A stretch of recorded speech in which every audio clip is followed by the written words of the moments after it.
test run with your witness, Mr. Davis. Ms. Bogenschutz is handling that. Judge, I think he's going to be on later. We're still on the state's case. So I know, but I want to make sure we can do this seamlessly. I can have him jump on if you'd like to, Judge. Let's go ahead and do that. Do you mind if I make a phone call just to? Go ahead. Yes. Judge, may I use Zoom to let them also do the I mean, test? I guess he's gonna project it there, but if I have it on silent, then it shouldn't be a problem. I don't know that I have the Zoom link anymore. I used to have it pinned.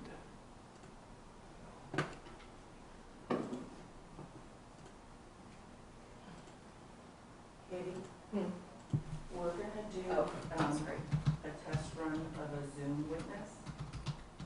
So pull up the charge Yeah. if you can, and then pull up Judge Everett's regular felony Zoom info.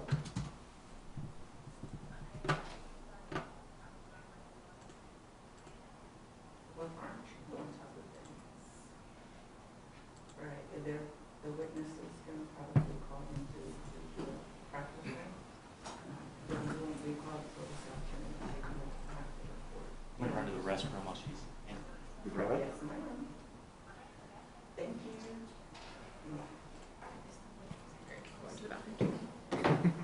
They're going to have the laptop The open, judge wants to and I have think you, we'll be able to communicate back and forth that way.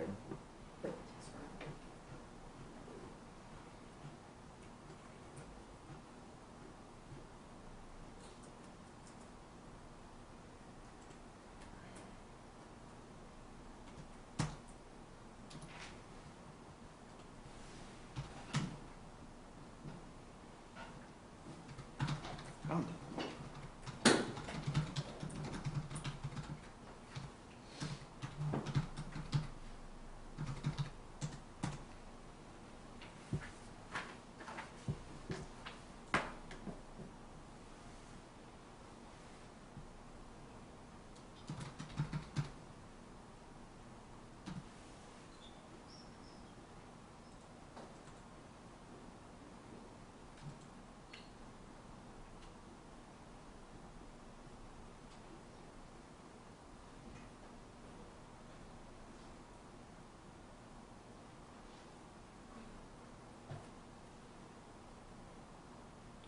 Mr. Lawyer, did you connect to the Zoom meeting? Can I? I said, did you? I Yes, sir. did. I Oh, did, okay. Judge. I'll make sure that the mics are completely muted. Keep I it can completely do it muted. too, Judge. I figured out my issue yesterday.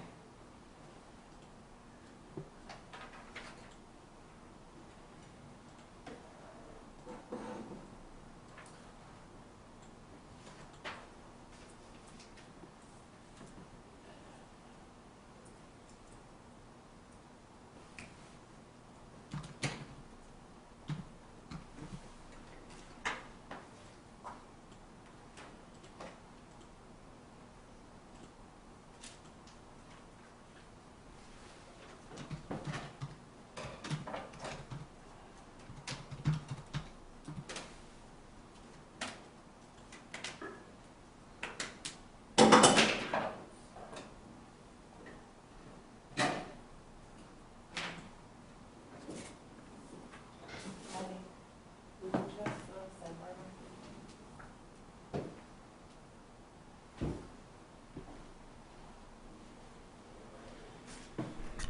Testing, testing. Did Testing, you see testing. the new appellate ruling when it comes to Zoom that came out last week? The one for Broward, where Judge Alona Holmes did it, I'm not sure. Yep. It just with the said, Walton Manors it homicide. said that I they watched have that to be case. able to see the defendant's face. Okay. I just I want to think make that's sure. the one that the judge Can you hear was me? referring to. Okay. Yeah, this new case was I thought Judge Long retired. Oh no, that one's an old Walton Manors murder one case. It was a death case, and I think he basically gave the jury the middle finger in the middle of the penalty phase. It was kind of awesome. I missed that part though. She must have lost her. Oh yeah. I love Judge Holmes. She's a trainer for all Yeah. the new judges. And There's one person in Broward County that scares me, and it's Alona Holmes. Yes. Agreed. I'll put it this way: she can talk a lot of trash, but every bit of it will be backed up. She's very particular about court reporters. She And down is. there, they don't have officials, so you get whoever the agency sends you, and she's got like a list. Nope, nope, nope. I don't like the way she did her hair. I don't like what she was wearing. I don't like, and you have to be. I was assigned to Judge Siegel. He But he is, my absolute sweet. I adore him. We're still friends. he managed to somehow get my phone number after I got engaged in the middle of COVID. I got Judge Siegel at gmail.com texted me. Yeah. Hi, it's hanging out Andy with the Siegel. judge after hours. Was like, you can't hold He's him in so, contempt here. we still, to this He day, I laughed. haven't He's like, seen him in 6 "You years, and he laugh, still but texts me. They How spend are so many you? How's days kids? during our training talking about that because apparently people don't know But that. she was the witness about to join us. Hold somebody in contempt for something you see them do in public. I go straight to voicemail on it. I've sent him 15 text messages. Cut you off in traffic, hold them in contempt, that kind of thing. Gotcha.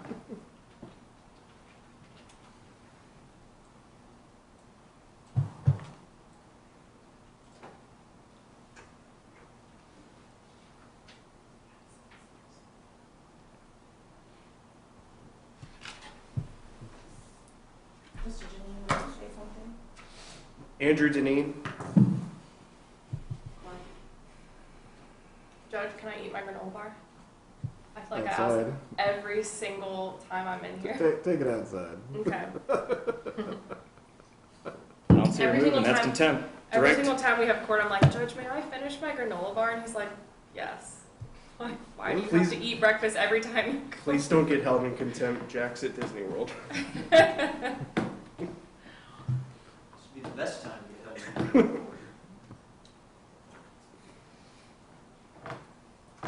Because this is the way that Willie used to handle it. Is if it was a good reason, he's kind of Yeah, I mean, it's like, he I could sent sit him and to go him. with it.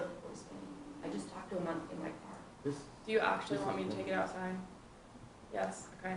Sometimes I don't get sarcasm very well, so I'm not sure. If No, take it outside. I'm and say, "Mary, very it's literal, there." okay? I'm not good at people joking and things. And that's why that's not evidence, and it's not being shown to the jury. Well, Yeah, let me just zoom in real quick. Just some. I start wiping the floor with paper towels.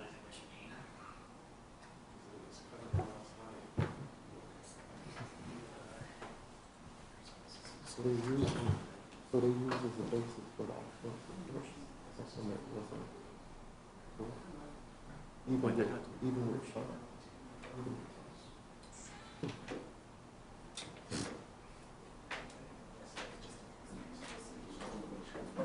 and they have them say it twice. Yeah, and that's why the original call is in evidence, and we don't rely on what it says.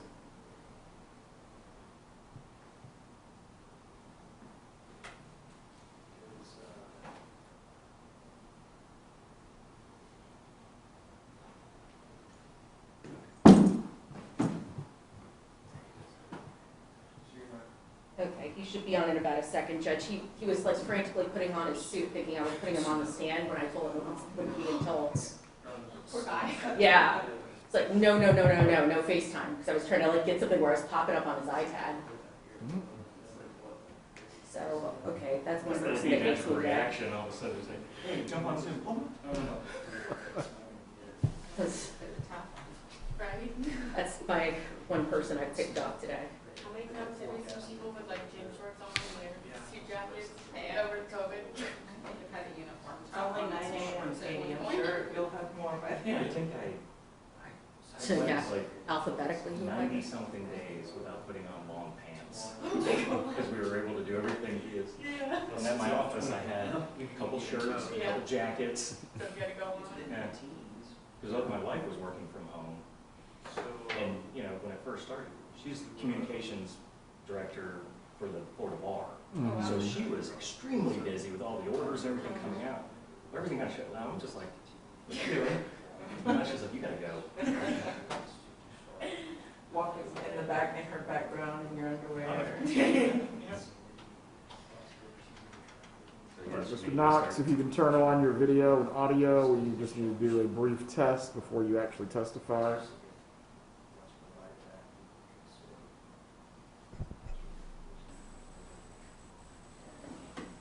All right, good morning, Mr. Knox. Morning, Your Honor.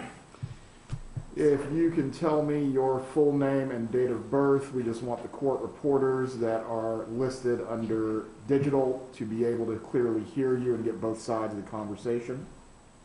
Sure. My name is Michael Knox. That's Michael Knox. Date of birth is 7/10/1972. All right, Ms. Bogenschutz, if you can log in and also, well, actually talk through the microphone, and that he should be able to hear everything. You can use this. Go ahead and use that one. Testing 1, 2, 3. Are you able to hear her, Mr. Knox, clearly? I am. Right, Mr. Deneen, if you can speak at the lectern, so that will make sure that the witness can hear you as well. Good morning, Mr. Knox. Good morning. All right, Mr. Knox, I believe you've probably testified in court before. This will be slightly different, but when you hear the magic word objection, go ahead and stop.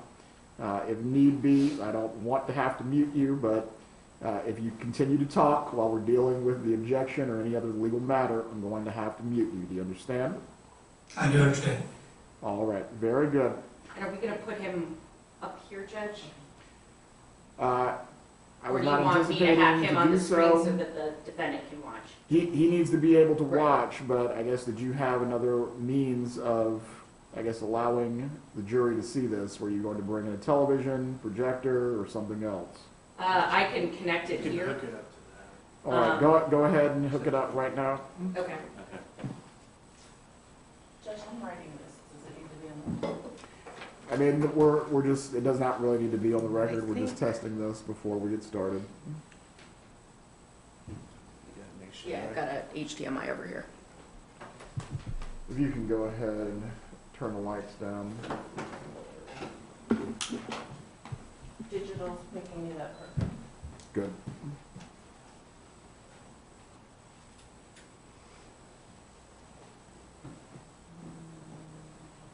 No internet. Let's try my phone. Just come to the public. That's the one that says no internet. I'm on. Disconnect from it and reconnect, Did because you that do happens the with whole secure web all the time. authentication page? Uh-huh, several times. So I'm using my phone hotspot. I think I can rely on that. Six juries being selected this morning, so everyone downstairs is probably Wi-Fi. Fun. This is weird.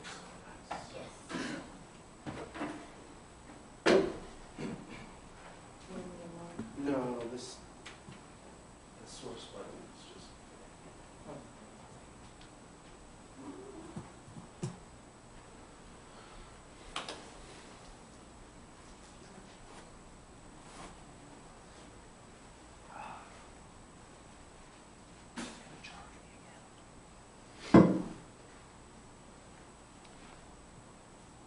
Mr. Knox, we're figuring out how to get you on the projector so that way both the jury can see and hear everything and the defendant can as well.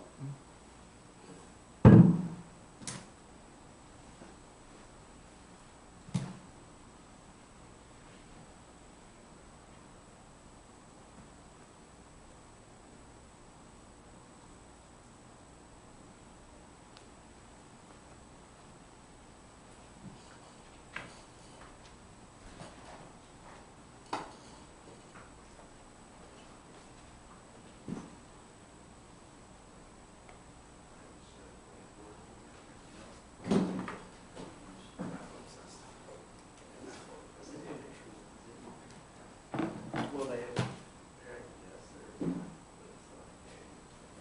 That would be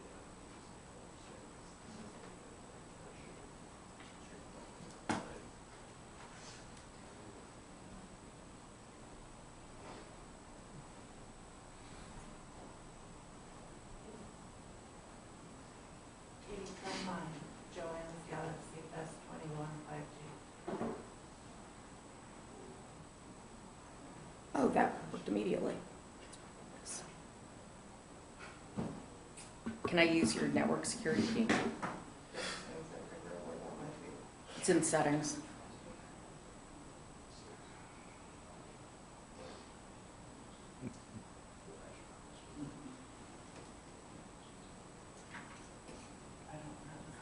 Oh.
You did?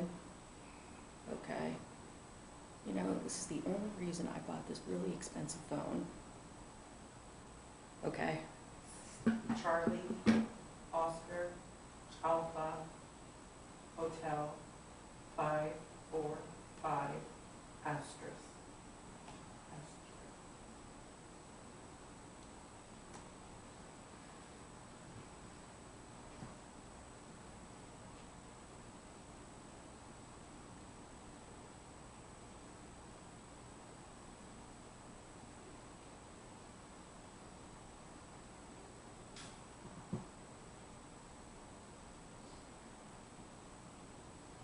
Can't connect to this network.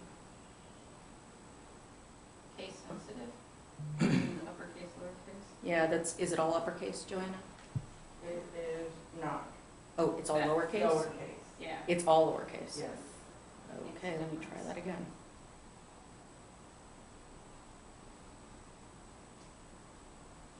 Charlie, Oscar, Alpha, Hotel, 545, asterisk.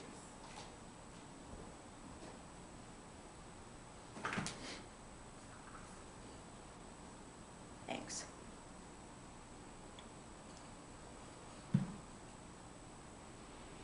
The only thing I can think of is if your Oscar is a 0. No, because it's Okay. lowercase. Okay.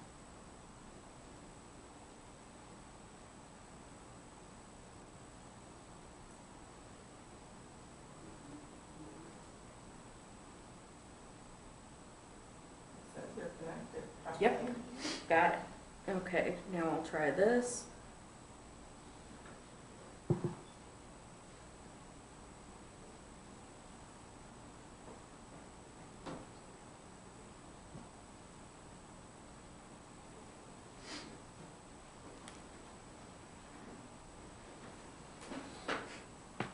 Okay, go back to the Leon County, go to your Wi-Fi, disconnect from the Leon County Public, try reconnecting through like your settings, because it does take you to that page where you have to accept, and that's why you're getting the no Yes. Wi-Fi.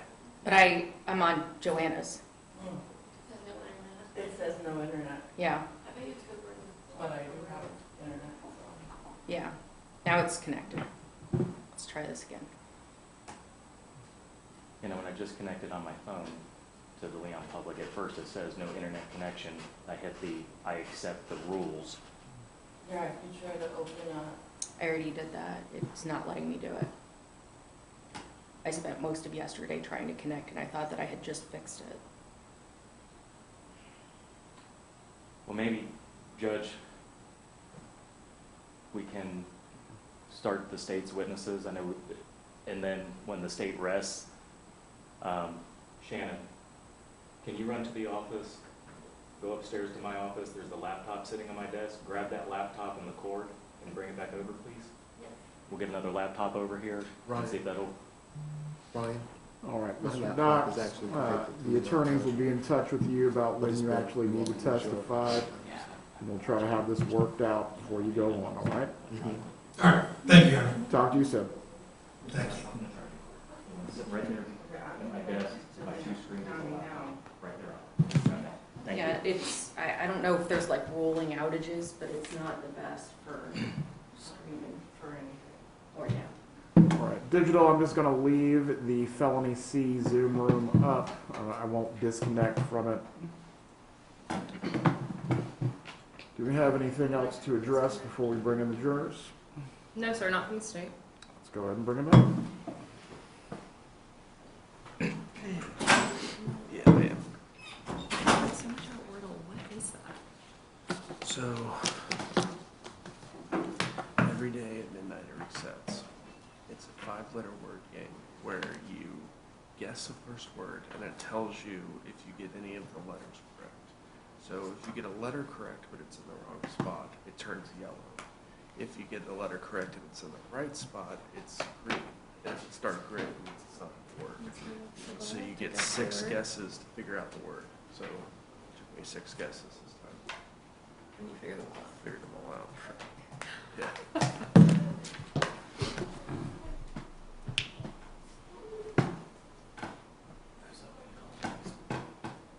What? Emily. All rise, jury entering the courtroom.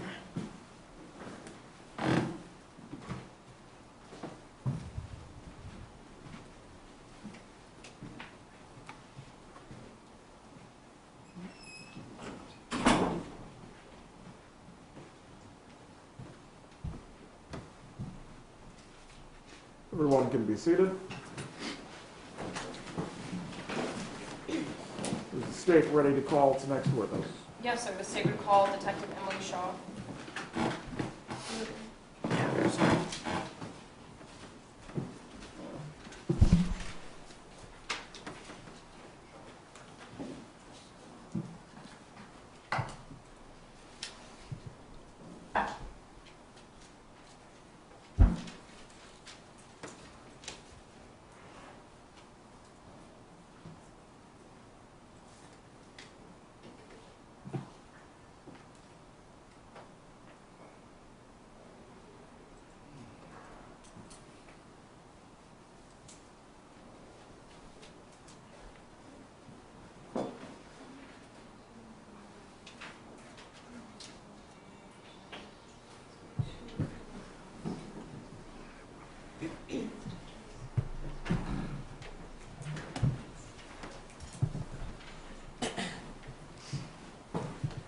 Detective Shaw, please raise your right hand. Do you swear or affirm the testimony you're about to give will be the truth? I do. You can take your seat. Please speak loudly and clearly.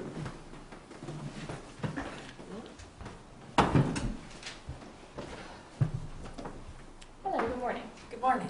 Can you please introduce yourself to the jury?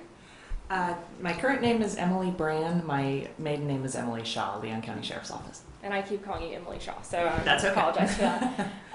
And what is your title? I'm currently a deputy with the Leon County Sheriff's Office assigned to the training unit.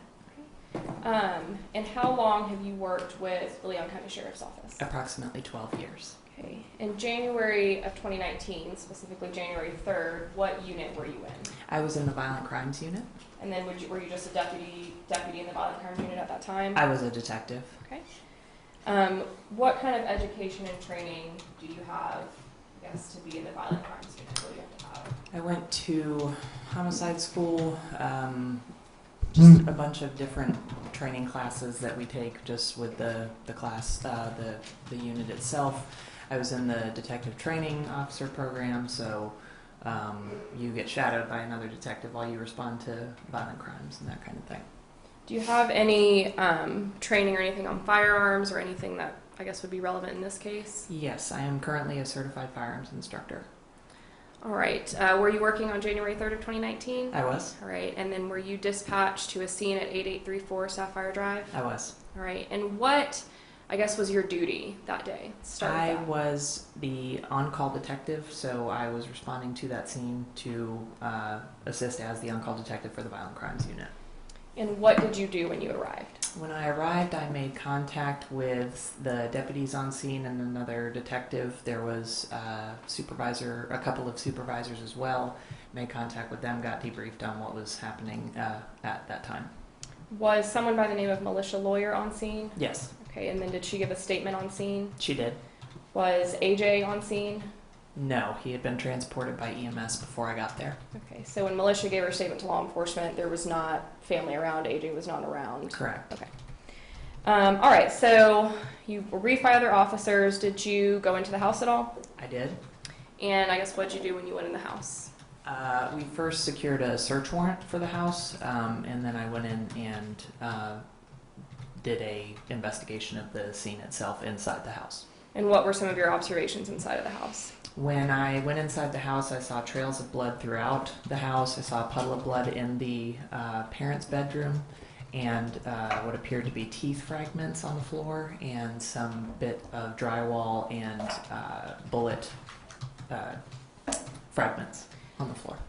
Are you familiar with Lila, the dog? Yes. That was, I guess, involved in this situation? Yes. Was the dog still in the house as well? The dog was in the house. She was locked in AJ's bedroom at the time when I went inside. Did you come into contact with the defendant in this case? I did. All right. Did he have any injuries that you were made aware of? Not that I was aware of. All right. May I approach the witness? You may.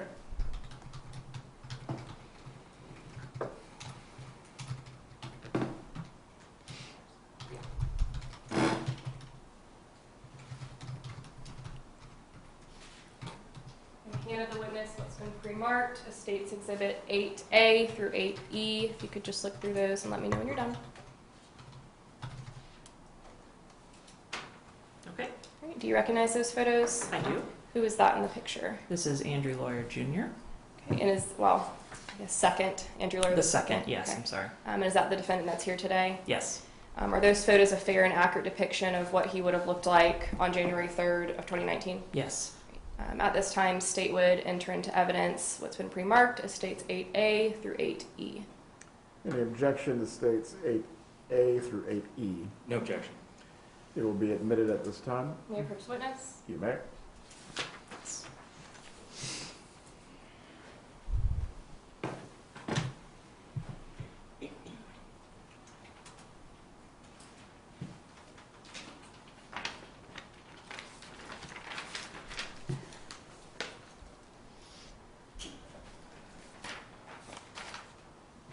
Are you familiar with hollow point bullets? I am.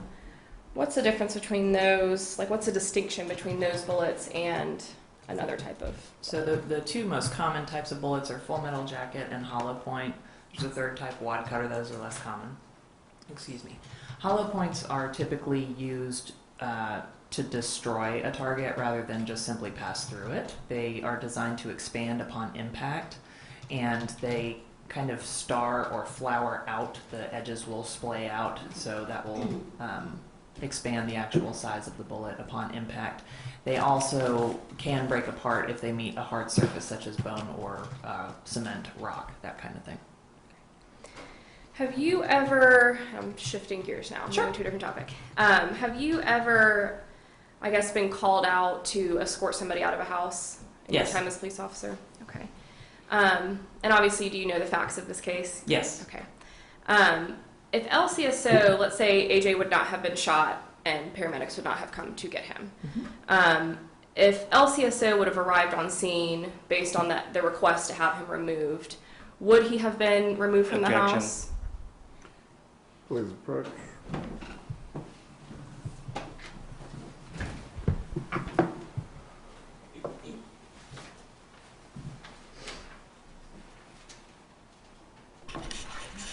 What are the grounds? Well, first I would object that it's on relevance, and two, I would object that it would call for speculation as to what they might have done had the situation been different. So, this whole entire time, the defense has been making this argument that the defendant and militia asked him to leave, and I think it's important for the jury to know, regardless, he had no grounds to leave.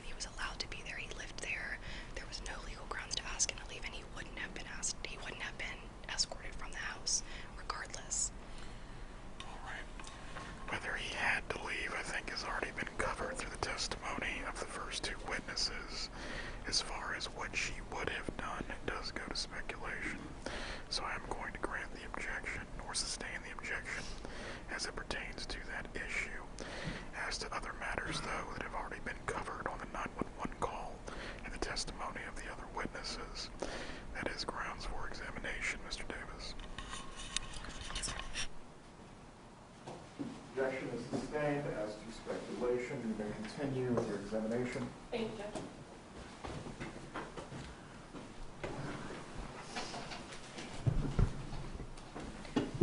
Based on your investigation in this case, are you aware that AJ lived in that house? Yes.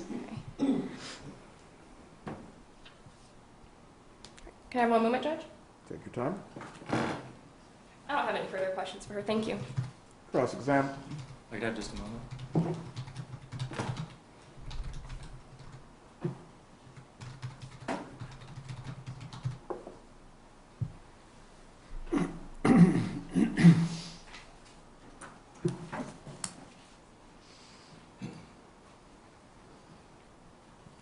Good morning. Good morning.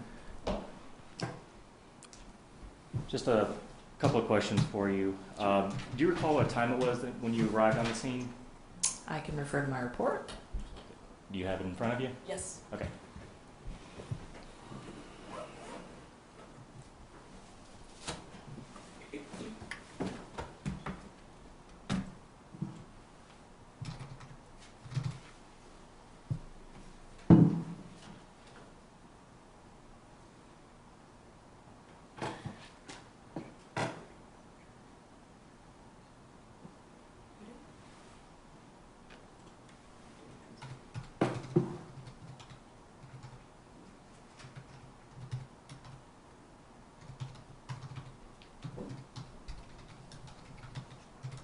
I arrived at approximately 7:12 p.m. And you testified previously that there were already several other deputies and some supervisors and another detective out there when you arrived, correct? Yes, sir. So the scene had already been kind of secured at that point? I believe so. Yes, I believe so. Okay. Had the entry log already been established? I'm assuming so. I don't know. I'd have to check. Okay. And you said that Mrs. Lawyer was still on the scene, correct? Yes, sir. And AJ had already been transported? Yes. And Mr. Andrew Lawyer was also still on the scene, correct? Yes. Okay. And you testified that you took a look through the scene, and did you direct what evidence to be collected, or was that already in the process? No, that was in the process. Well, the detectives and I went in together, so the crime scene detective and I went in together, so I wouldn't have directed him on what evidence to collect. Okay. But that was his job to go and collect the evidence? Right. Okay. And then your job is to kind of organize all that evidence? And No. No? You don't organize? I don't. If he's collecting the evidence, he organizes it. Okay. But you reviewed all the evidence in this case, correct? I've reviewed it, yes, afterwards. Okay. And you also reviewed or listened to the 911 call in this case, correct? Yes, I did. And you also, as part of your report, kind of transcribed some of that, correct? Yes, sir. Okay. And that may have been disseminated to other people in law enforcement that would have read your report as well, correct? Yes. I don't know what you mean. Sorry. I mean, this was a report that was in your system that Yes. other detectives could have looked at. When they're looking at this case, they can pull it up and see your transcription. Yes. Okay, thank you. Nothing further. Any redirect? Just briefly. The 911 call that the defense was just saying you transcribed in your report, are you a court reporter or like a professional transcriber? Nope. Okay, so the transcription you put in your report, I guess would that have been like off of first listen and then you're typing out what you hear? Yes, ma'am. Okay.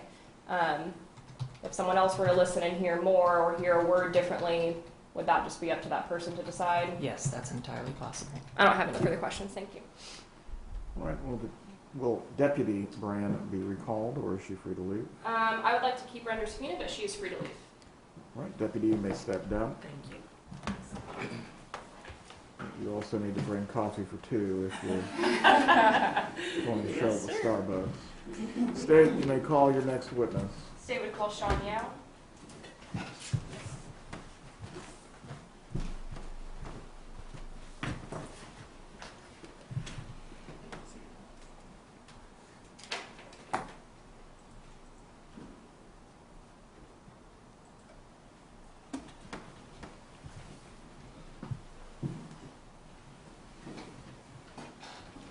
Mr. Yao, please raise your right hand. Do you swear or affirm the testimony you're about to give will be the truth? I do. You can take your seat. Please speak loudly and clearly.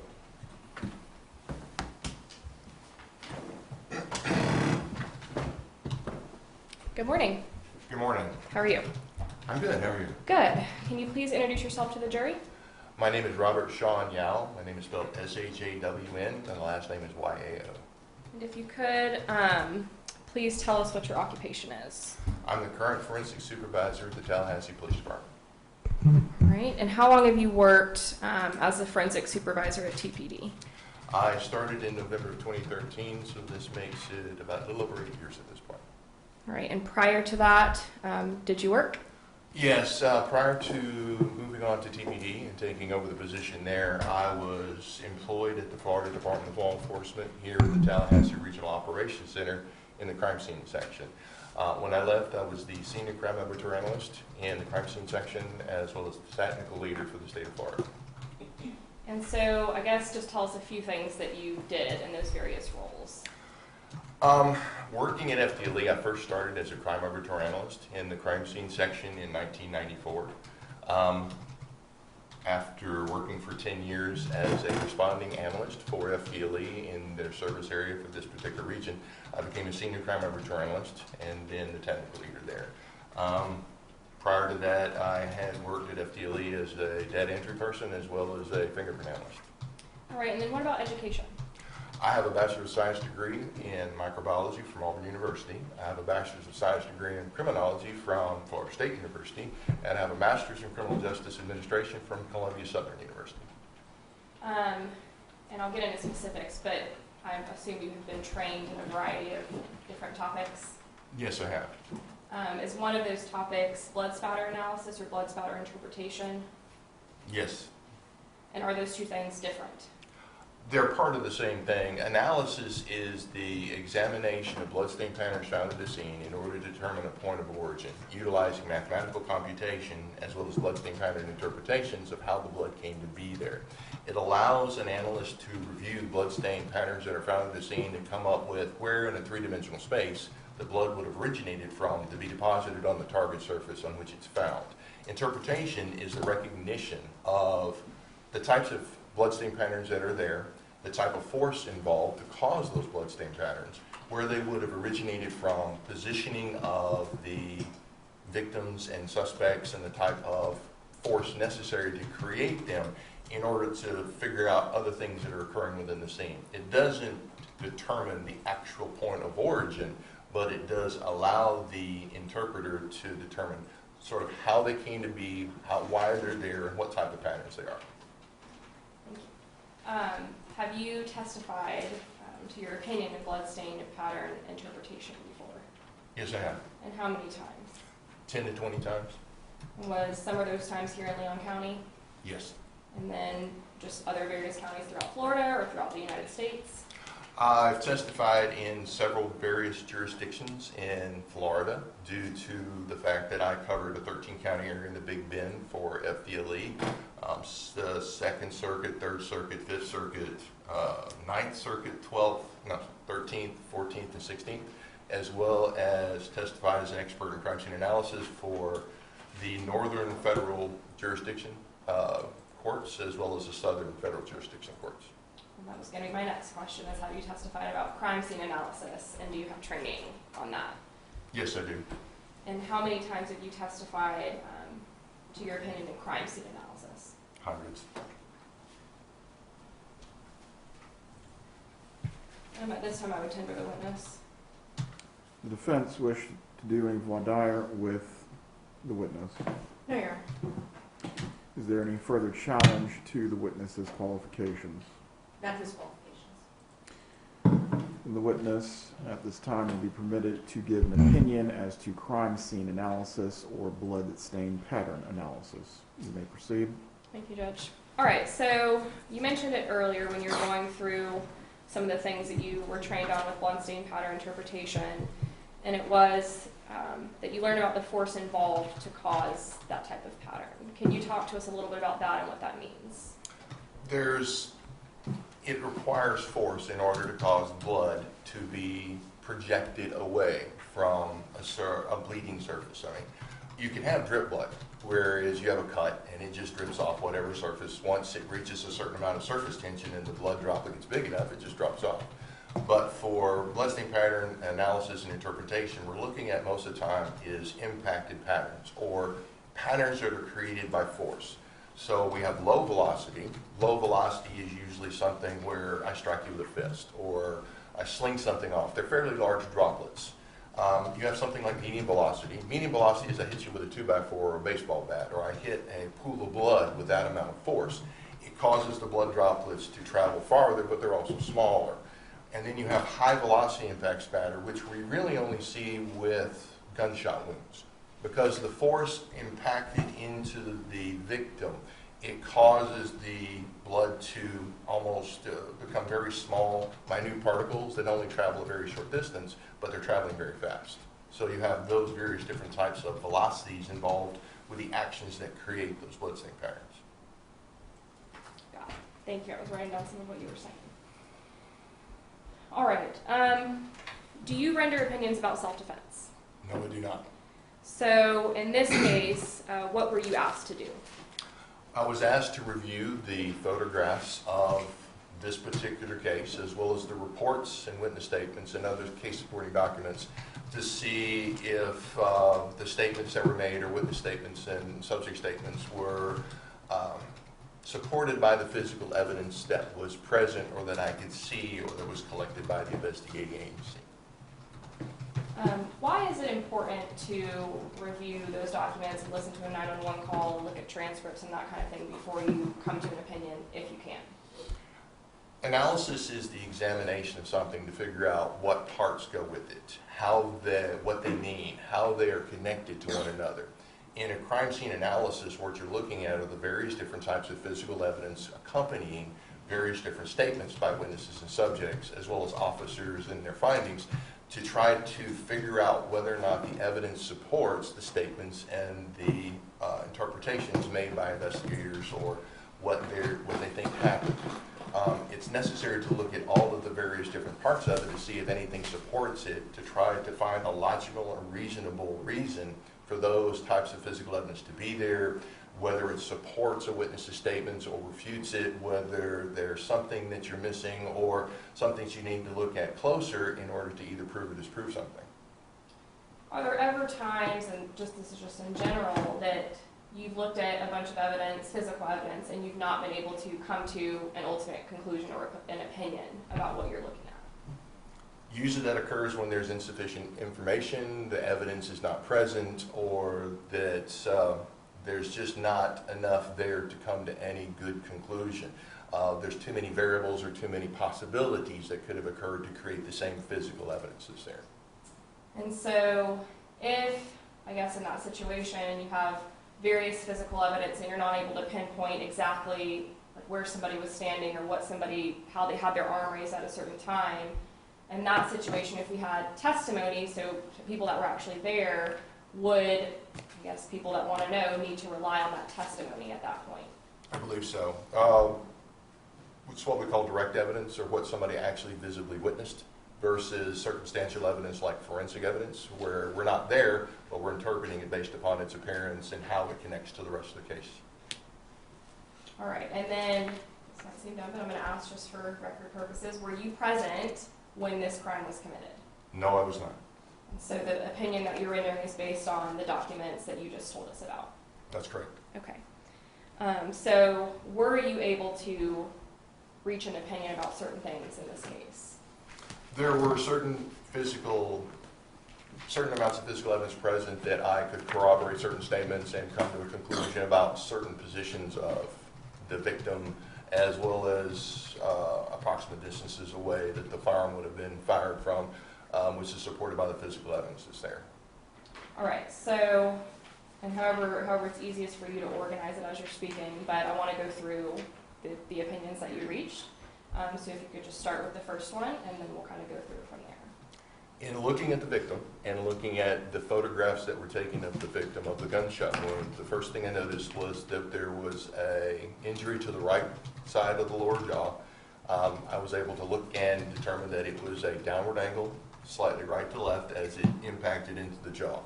One of the distinctive things about that is the lack of stippling. Stippling is gunpowder that is continuing to burn or being ejected from the muzzle of a firearm as it's pushing the bullet out of the barrel.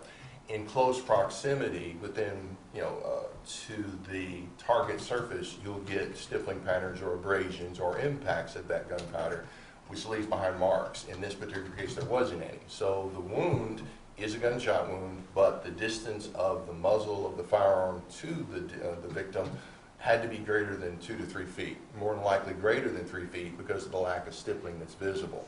So this one thing I was able to look at is the shot was fairly distant. It's what we call an indeterminate distance because it's greater than 3 feet and there's not any stippling or other physical evidence present to provide any information as to distance. Then I looked at the positioning of where the victim would have been when they were shot. There is high velocity impact spatter on the door frame inside the bedroom. High velocity, like I said, comes from a gunshot wound. This was in just on the interior door frame. It didn't extend beyond the door frame. It stayed right there inside the bedroom, which means that the blood was deposited from inside the doorway, not in the middle of the doorway, not outside the doorway, but the victim had to have been inside the doorway in the threshold at the time that bloodstain pattern was deposited. They weren't much farther than that because high velocity impact spatter doesn't travel very far. So they were fairly close to that door frame when that blood was projected onto it. The other thing that was there was a void pattern that was on the other side, kind of in between where the frame is. A void is the absence of something, where in this particular case it's an absence of high velocity impact spatter, which means that the frame of the door, as it impacted into the frame, prevented the blood from being deposited on the other side of the wall. So that gives you kind of an angle of how the blood would have been deposited into the door frame or where the victim would have been standing, which is more toward the center of the door or slightly in the middle of the doorway, rather than being closer to that door frame where the switch of the wall plate would have been. So, because that allows that door frame to create that barrier to prevent the blood from going there. I'm going to ask you a couple questions, just real quick, before we get into too many of them. So going back to the, I guess I'll call it the first opinion, if we will, when we were talking about the injury, you mentioned stippling and you explained what that was. Are you able to, I guess, like get a rag and wipe off stippling? Stippling is an actual abrasion most of the time onto the skin itself. It's a physical deformation to the skin surface. It's either because the gunpowder has impacted and created sort of an indentation in the skin or is continuing to burn and creates an abrasion pattern there. It's not something that you can wipe away. I mean, gunpowder that's on the outside surface of a body can be wiped away. Those particles can be removed because they're particles on the surface. But the stippling pattern itself can't be removed. I go to autopsies to document physical evidence present at the autopsy after certain types of crime scenes. We usually clean up the injuries that are there so the stippling can be better visibly seen, showing the actual stippling pattern there. So it's not something you can wipe away. All right, and then I had a question about the next opinion you gave. Give me 1 second. All right, so the next opinion that you had given, actually no, let me stick with that. The first one you're talking about was the gunshot to the face, is that right? The Yes. gunshot to the face. Did you render an opinion, or were you able to render an opinion about the second gunshot? Obviously it was not to his body, but that was found in the floor. There's a gunshot defect that was in the flooring. If you're facing the doorway, it's off to the left. It's actually behind a rocking chair that's over on the left side of the bedroom. The angle of it and how it impacted into that flooring is indicative of a trajectory that would have been, about midway of a dresser that would have been on the right wall of that particular bedroom. It's not close to the door because of the credenza or entertainment center that was present there would have prevented that angle of impact. So they would have, the shot would have been fired from farther into the room than right there in the doorway. All right, and I'm going to show you a photo that I think that might help a little bit with describing where you're talking about. And you looked at the photos in this case, right? Yes, I did. So, and while he's looking for that, you remember there's like the bed, and there's the foot of the bed, and then there's the dresser. Yes, Coming the next foot to of the bed, and which is facing toward the doorway, and then to the right is a long dresser that's right there against that wall. So it is your opinion that that second shot would have had to have been fired, I guess, is it a fair statement, like in between the end of the foot of that bedpost and then the right corner of that dresser, somewhere in that area at a downward angle? At a downward angle, it wasn't farther back from where the foot of the bed would have been. It could have been right at the foot or slightly forward from there, closer to where somewhere in that area, about the middle of the dresser and the foot of the bed, giving it that particular angle.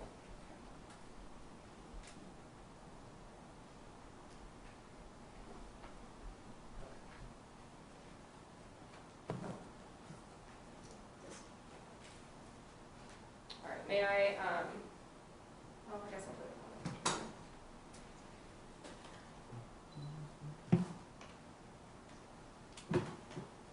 And I think there should be a laser pointer up there still. There's a little on button on the side.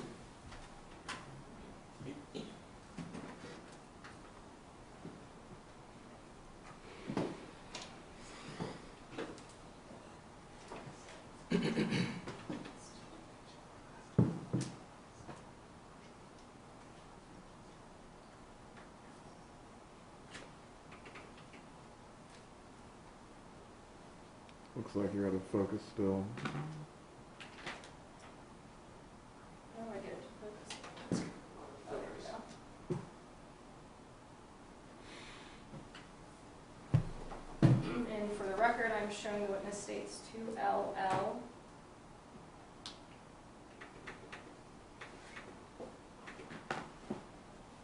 Okay. Does this photo show a little bit of where you were just referring to for the second shot, or I'm calling it a second shot, but the shot into the floor? This is the bedroom that the shooting occurred in. Here's the footboard of the bed. This is the dresser that I was talking about here, over on the left side of your view. There's another tall dresser here.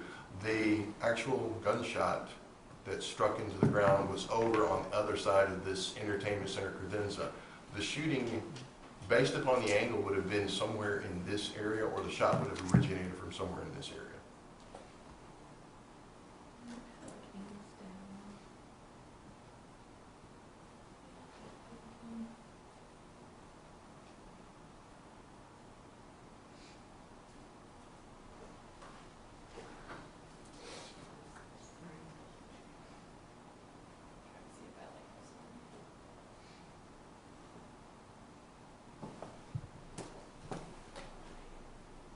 Showing the witness what's been pre-marked as states 2, or what's been in evidence as 2AAA. So obviously this is it's towards the floor than the one that we just looked at, but using a laser pointer, can you kind of show, so if the shot's over here, or the mark in the floor from the bullet's over here, can you kind of show with your laser point the angle at which it would have gone? It's actually right here. It goes into this plastic tub that's on the other side, but it would have come, based upon the angle into the flooring, would have come from more in this area, along this line.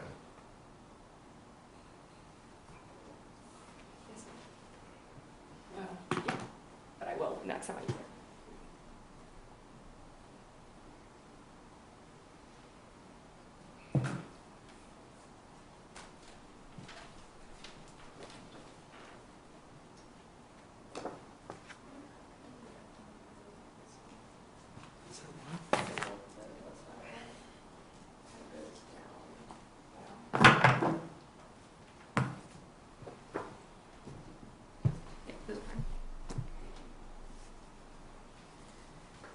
And then I'm going to show you some photos from what you were talking about with the blood spatter on where the light panel was.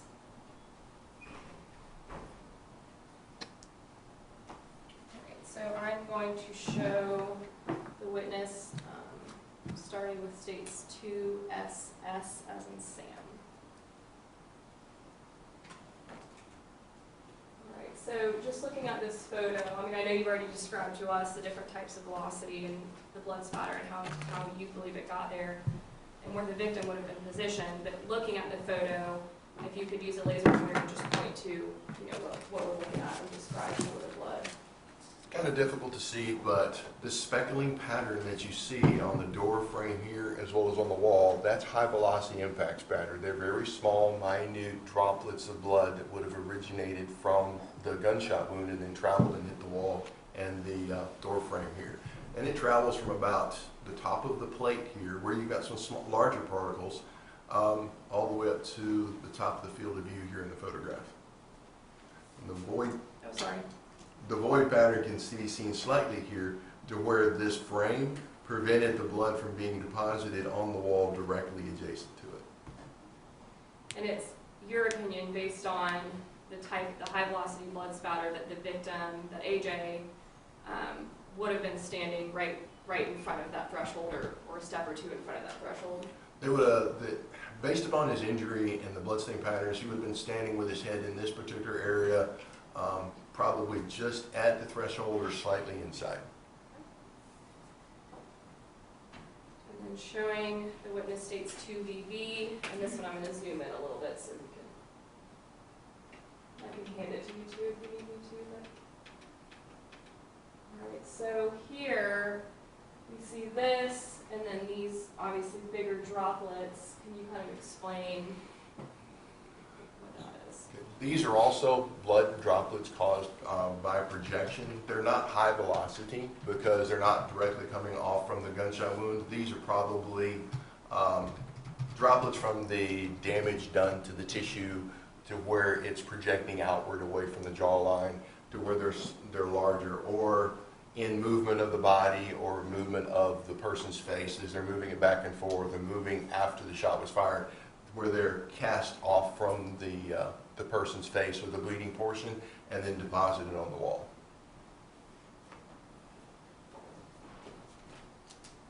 I still didn't move the microphone. Sorry.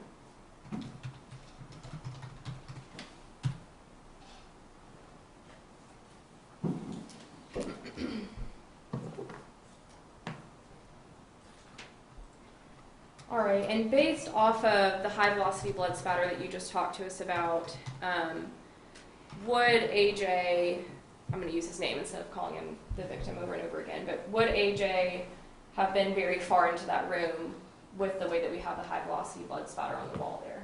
No, he would have been right there in the threshold or right in the door frame or doorway. All right, and then I guess what was your next opinion, unless there's anything else about that opinion that you'd like for the jury to know? No, I think that was the sum total of what I took a look at, and what I was asked to review was the bloodstain patterns, the gunshot wound, the possible distance, and the secondary shot that went into the floor.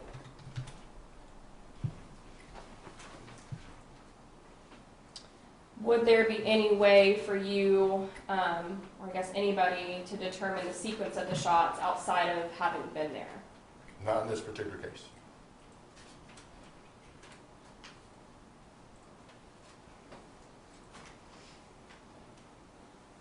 May I have one moment?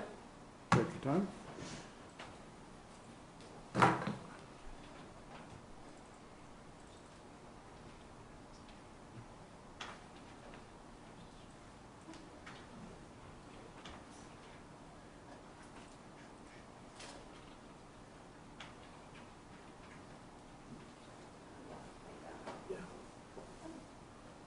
I'm going to show you a couple more photos. All right, and then actually, What? Whatever Yeah. you find it. So I'm going to show you states 2, states 2, I. So in this photo, obviously we see, bigger droplets in this area. Can you talk to us about that? So those obviously look a lot different than the spatter that we saw on the wall. So would those have come after the person was shot and maybe moving around the room, or what's your opinion as to that?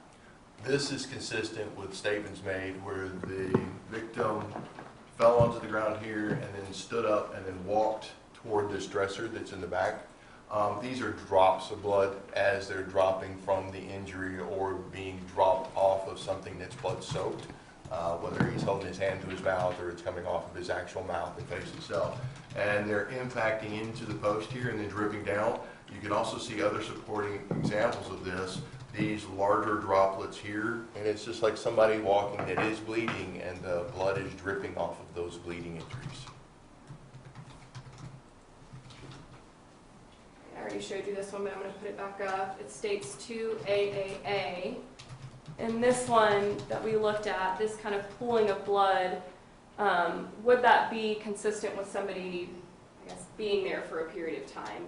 Not asking for the exact time, but just would that be consistent with them having been there for a period of time? Yes, this kind of bloodstain pattern is consistent with a bleeding person or a bleeding wound being present for enough time for it to begin to pool and to spatter out away from that pooling of blood. And then just another question about these bigger droplets that we see kind of throughout. Obviously, you looked at all the photos in this case, and the jury has seen them too. As we see these bigger droplets throughout the house, all of those would be consistent with somebody moving about and it dripping off of them while they were, after they had been injured or shot. Yes.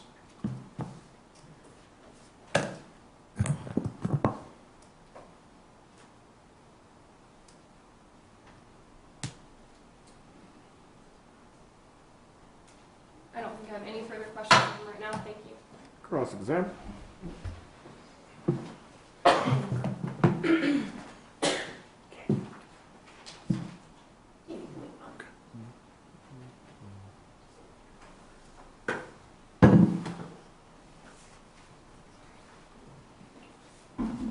So, hi, we've met before, right?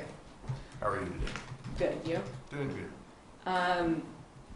So this shooting occurs January 3rd of 2019, right? That's correct.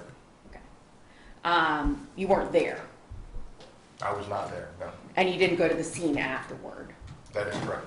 In fact, your agency didn't even investigate this case, right? That is correct. This was a Leon County Sheriff's Office case. Why would you be getting involved in a Leon County Sheriff's Office case? I received a request from the state attorney to review the documentation and the reports to see if I could render any kind of opinion or if I saw anything that I thought they needed to know about. Okay. And now I have to check the date myself. It's January 21st, 2022, right? Correct. So we're like about 3 years and 3 weeks after the incident-ish. Correct. So you got involved when? 2019? No, I was contacted by the state attorney's office via email, I believe it was January 3rd of this year, 2022. So 3 years after the shooting, that's when the state attorney's office asked you to look at the pictures? That's correct. Do you have any idea what might have triggered them to ask you that? I would object to relevance. Sustained. Do you know when she deposed our experts? I would object to relevance. Sustained.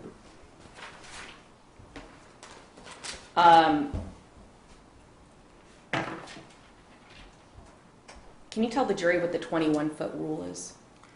The 21-foot rule is a general, it's a known rule where a officer with a holstered pistol that is faced with an assailant that has a knife that's 21 feet away has the potential to still be stabbed and severely injured by the assailant. It has to do with reaction times between how long it takes the officer to determine that they need to unholster their weapon, point the weapon, and fire it versus the reaction time of the person that's charging at them with a knife. It's a general rule of thumb that they use in training for officers to help them make a decision about when they should draw their weapon and when lethal force might be necessary. And obviously, we're not talking about an officer-involved shooting here, but that's something to consider when you're considering general capabilities of human beings, right? It's something for reaction times that officers are taught about. And obviously, 21-foot rule would not be something that you should utilize if you realize that somebody's got one leg or is on crutches or something like that. Correct. If the person is physically unable to close the 21 feet, then the 21-foot rule doesn't apply. Would you say I'm maybe about 21 feet away from you? Say about 20 feet. 20 feet? Okay, so this is about the distance if your gun were holstered as a police officer and I had some kind of a weapon. Correct. Okay. And it's your opinion that it would have been, what, 2 to 3 feet that the shot happened in this case? The muzzle of the firearm would have had to have been greater than 3 feet away to leave no stippling pattern on the victim. The problem with determining the position of the shooter is the fact that I can extend my arm out and close the distance so that the muzzle may be 3 feet away, but I might be 5. So I would just have to say that based upon my examination, I would say that the muzzle was greater than 3 feet away. I don't know the exact position of the person. And you reviewed the victim's statements, right? Yes. Okay. And you're aware that he said that he actually had he could feel the metal of the muzzle of the gun on his forehead. That was one of the statements, yes, that the victim made, is that it was placed against his forehead and then moved downward before the shot was fired. Okay. So would it be your opinion that it was nowhere close to that when it was fired? Correct. Okay. And that the victim probably had an improper recollection there? I would say so, yes. Okay. I mean, traumatic situation, memories change. Absolutely. Strong emotion tends to affect how we remember things and what we're able to remember or what we remember seeing. And major medical traumatic events as Yes. well? And physical trauma can also affect your memory. That's why a lot of times when people get in car crashes, they don't remember what happened. So the physical evidence in this case indicates that the victim was incorrect. It must have been 3 feet away. They did not remember it. Well, when the shot was fired, the muzzle was greater than 3 feet away, which doesn't match with the recollection of the victim. Okay. And it's your testimony that he was definitely within the threshold of the door, right? Based upon the bloodstain patterns, he had to have been within the threshold of the doorway. Because the blood appears on the inside of the room and blood travels in a straight line, right? Correct, for the most part, yes. Okay. It's not going to go around a corner. If he wasn't shot in the kitchen. No, and he was not shot in the hallway because of the high velocity impact pattern that's present on the interior side of the door frame. Okay. And were you able to listen to the 911 call, or did you just read Detective Shaw's transcript of the 911 call? I initially read the transcript, and then after our deposition, I was provided with the recording of the 911 call so that I could listen and read at the same time. Okay. And that also kind of gives you the opportunity to figure out, transcript doesn't say how much time elapses between each comment or each sound, right? It provides a little bit better timeline as to how the events occurred, or how fast or how slow they're occurring. Okay. So the shot occurs fairly soon after That Gun Don't Scare Me, right? Pretty close to that, yes. Okay. And he would have been within the door frame at that time because the blood spatter indicates that he must have at least been slightly inside the room. Correct. Okay. And the father, or the shooter, the defendant, would have been in front of the bed. So, well, because of the indeterminate distance, for the second shot, it would have been in front of the bed because of the angle into the floor. Because of the indeterminate distance, they could have been at the foot of the bed. They could have been actually slightly farther back or slightly closer. The only real thing is that it had to be 3 feet, greater than 3 feet from the muzzle to the face of the person. So, somewhere in there. Okay. You've investigated police-involved shootings. Correct. I would object to relevance. Overruled. I'm sorry, did I Overruled. Thank you. And you testified as an expert witness in shooting cases before, correct? Yes. Okay. If someone were, and obviously you're sworn law enforcement too, right? No, I'm not. Okay. At one point you were? No. I'm a civilian employee and have been my entire career. Okay. So are you able to testify to use of force? No, I am not. You just do blood spatter? I do forensic evidence and crime scene analysis and things associated with forensic evidence, but not anything with use of force or sworn law enforcement duties. Okay. And can you explain to the jury what the difference between sworn and civilian is? A sworn law enforcement officer is the one that enforces the laws. They have certain trainings that provide them with what they're supposed to do in performing those functions and being a law enforcement officer. They carry a badge and a gun. They have arrest powers. They can use force on the scene. I'm a civilian employee. I'm a forensic scientist. What I do is, after the events that transpire, they call me in to do documentation, preservation, evidence collection, recognition, determine what is probative, what's not probative, what is physical evidence, what's not physical evidence, and then to develop some kind of scenario that either supports or corroborates statements that they've gathered or refutes them. Okay. Are you often called 3 weeks before a trial to look at things for the first time? Relevance. Sustained. Okay. So you are not a police officer? That is correct. Okay. And you had no involvement in this case until about 3 weeks ago? I object to relevance for the 20th time. Sustained. Please approach.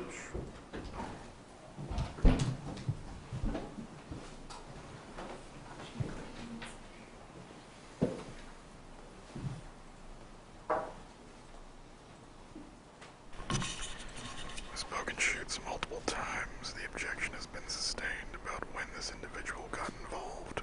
You've tried to shoehorn this over multiple questions. If this happens again, your examination is going to be over. Am I clear? Yes, sir. Please continue with your examination.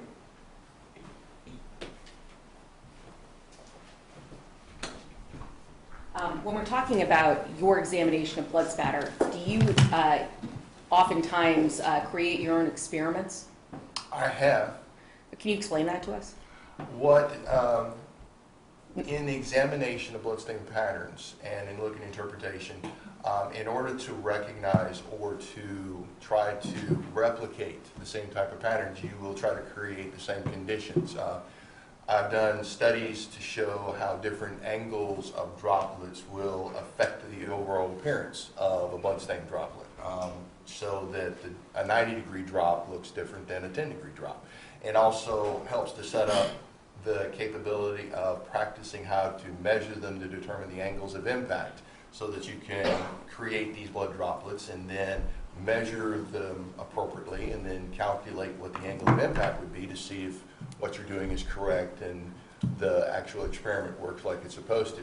Other experiments that I've done are high velocity impact spatter, where you either shoot into something that's filled with blood to see the overall pattern that occurs, or, and when I taught classes in this, I've done medium velocity impact spatter for demonstration and documentation, to where you take something like a sponge and you soak it in either replicant blood or simulated blood or some other blood that's not human, and you strike it with blunt force objects to go ahead and create medium velocity impact spatter.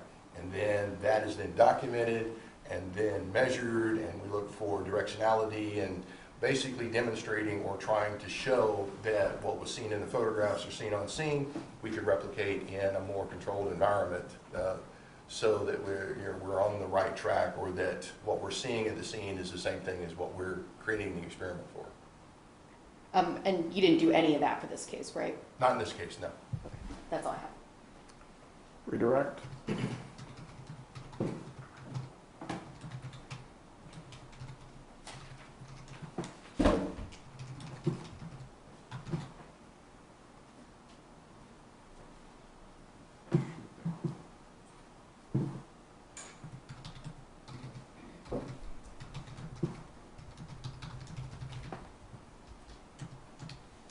All right, so just want to go over a couple things. The defense asked you about trauma and emotion, how that could affect your memory. I want to just ask you, if someone's holding a gun in your face, would that affect your ability to determine like the distance? It's generally believed that because of the traumatic events and the high, strong emotion involved in that particular situation affects short-term memory or the person's memory to be able to properly recall. Or, I mean, if you consider it, if somebody has a gun in your face, are you going to remember their eye color? So those types of things are impacted by traumatic events. Is it possible that if the gun is in someone's face, based on all the factors that you just mentioned, so stress, fear, I don't know, the trauma that's happening in that moment, or maybe that happened before, that the gun may feel closer than it actually is? It's possible. Or that even they think it's further than it actually is. Correct.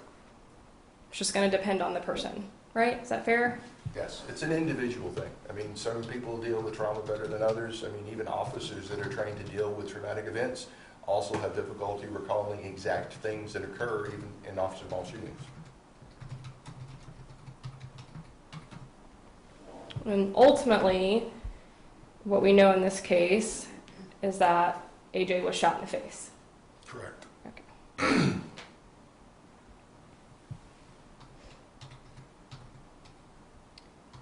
The defense brought up how if someone said the gun was right next to their head, that wouldn't have been possible based on the lack of stippling. Is that right? At the time the shot was fired, the muzzle had to have been greater than 3 feet away to not have any stippling.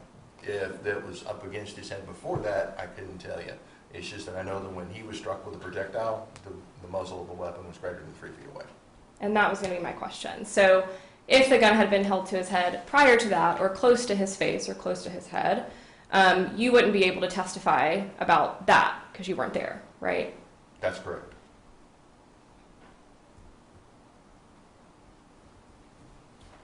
And if that person with the gun in their face moved backwards or did some type of movement to create distance between themselves and the muzzle of the gun, that could also be very possible.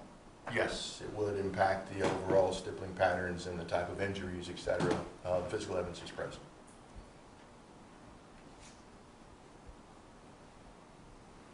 Would you agree that, especially in a case like this, where certain distances can't be determined to an exact, inch or foot, that the best testimony would be direct testimony, people that were there? That's correct. I don't have any further questions. Mr. Yao be recalled, or is he released? Yes, sir. He'll be. He can be released, but be released, but stay under subpoena. You may step down, sir. You can call your next witness. State call Elizabeth Ritchie.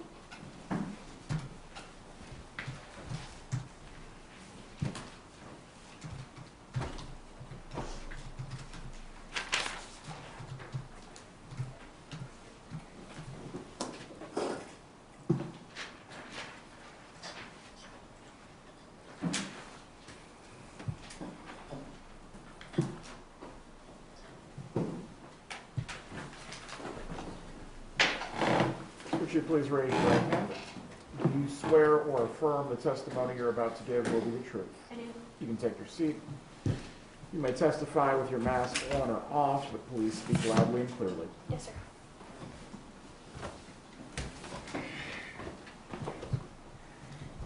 All right, good morning. Good morning. Can you please introduce yourself to the jury and then spell your first and last name for the court reporter? My name is Elizabeth Ritchie, ELIZABETHRICHEY. Oh, and there's one thing I want to do. I'm going to take the gun out of the box. Judge, I want to take the gun out, but I think we'll have to do that without the jury, if we could. It's fine. Members of the jury, the bailiff will escort you to the jury room. We will have a brief break. Please proceed to pass these on with the chairs.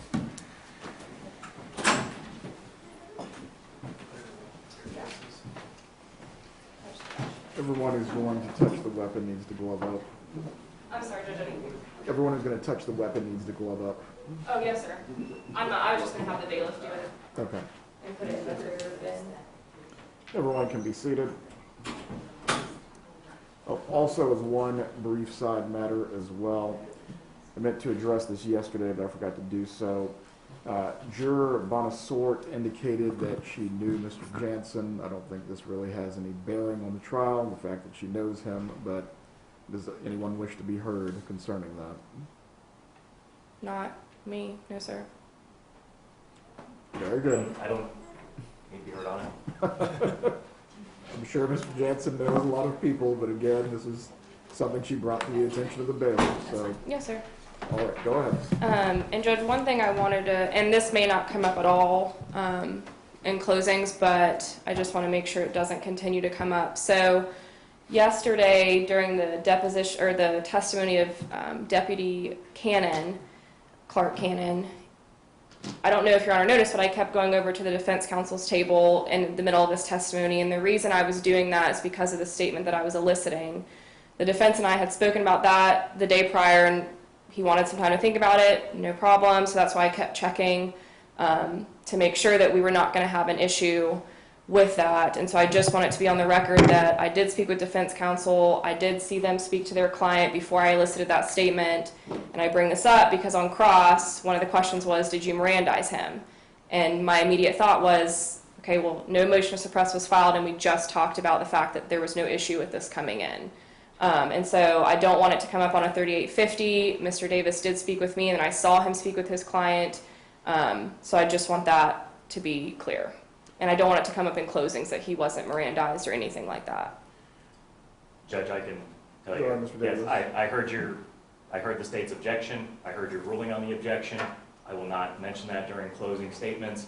My client and I, we did discuss the testimony, and he agreed we were going to allow that to come in, that he did make a statement to the officer showing cooperation when they came. That's why we allowed that to come in. That was a strategic decision that we made, and the client was in agreement with.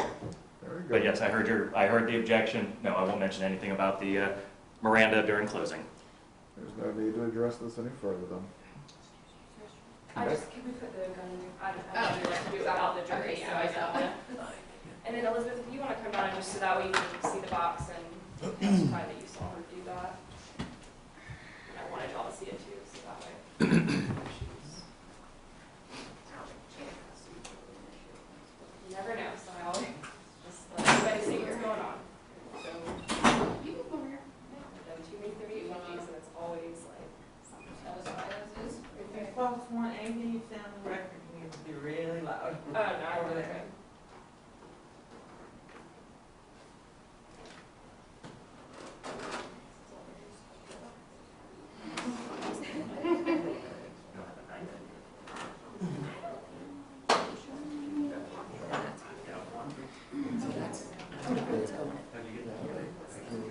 I like going through the metal detector at lunch and realizing that, weaponry, because we just go through the garage.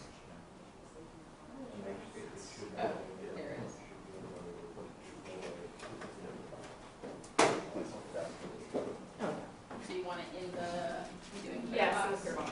Okay. Oh,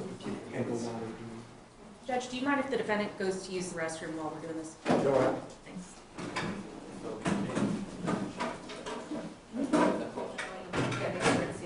Yeah, one would walk really good, so that way. And we felt comfortable saying, yes, it was in that box. Thank you, Judge. That obviously works. Sure, okay.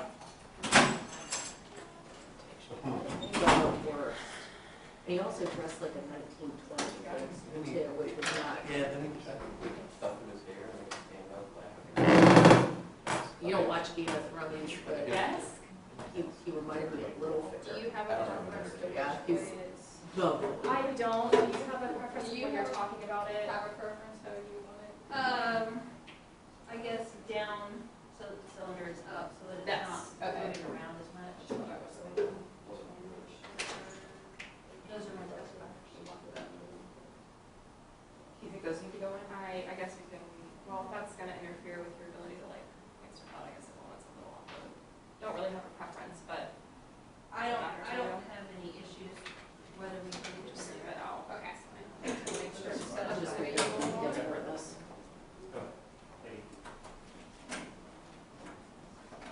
Oh, fancy.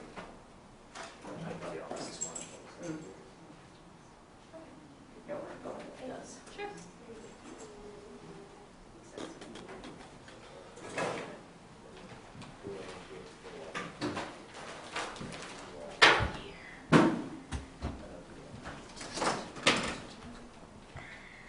Where do you want the box?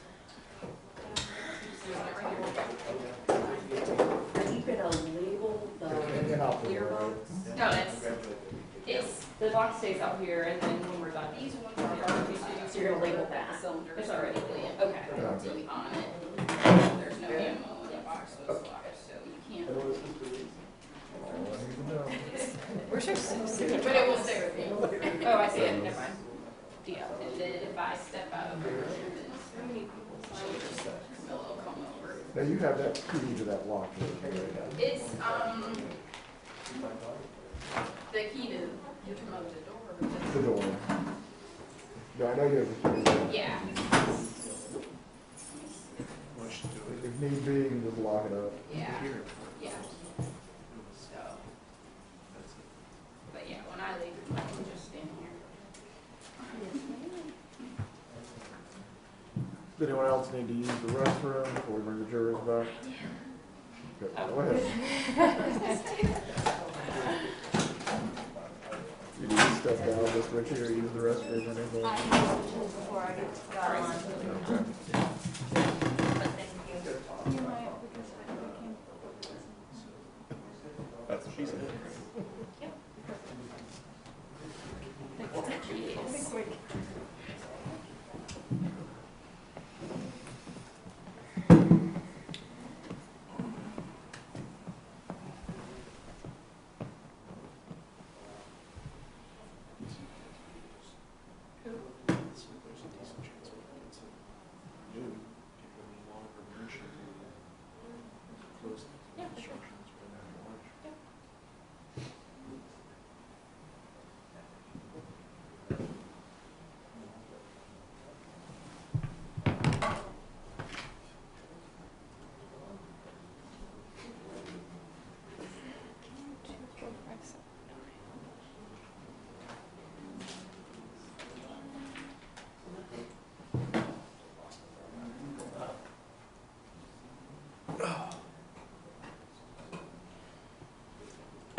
To the interwebs. The internets.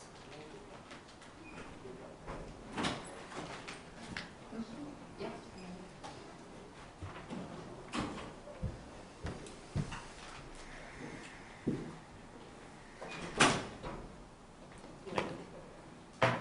Sometimes you have to totally get out of the Leon Public and then go back into your settings, connect, and then this. That never pops up. Yeah, that has to pop up for you to connect. So, but we got this one connected. So and we won't mess with that. yeah, so I am going to Now what? set this over here. Let me see what you've got in the way.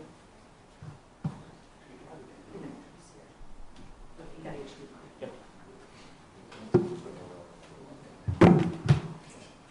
It's the only thing I wanted to know because of that.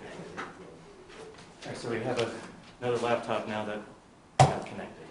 Okay.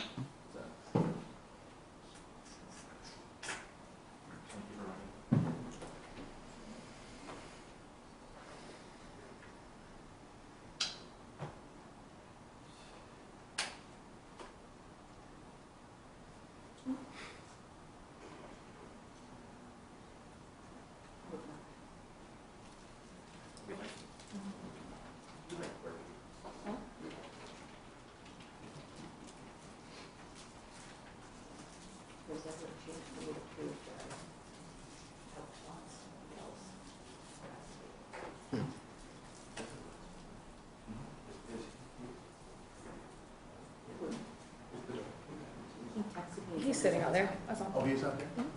Let me see. He said he was. I mean, before the jury comes in, we need to find some action. Okay. To have you sitting in the he's rebuttal.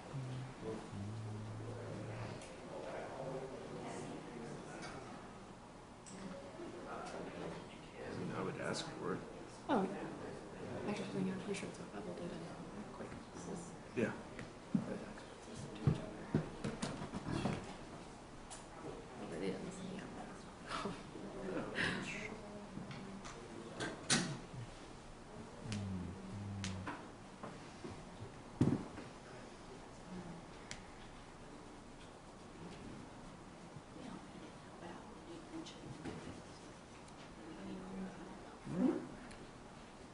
I suspect the jurors are doing their own bathroom break, but Yes.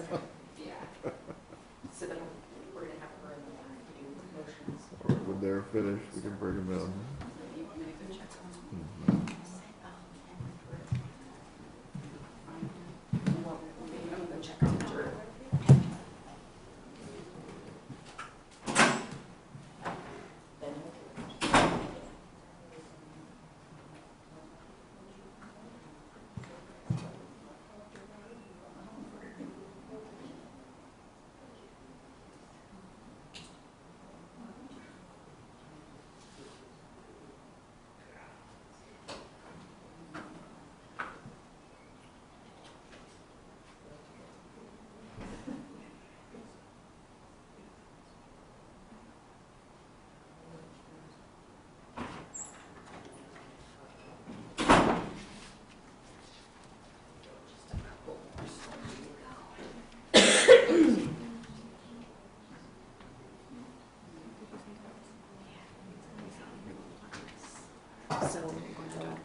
know, just sitting in here, just Am I allowed to do Right. my little? So I don't know if it's just like, Yeah. is anything Sure. then we can go back and say what. I always usually still could, but at least ask. Would you have struck her if you had known that she needed Jansen?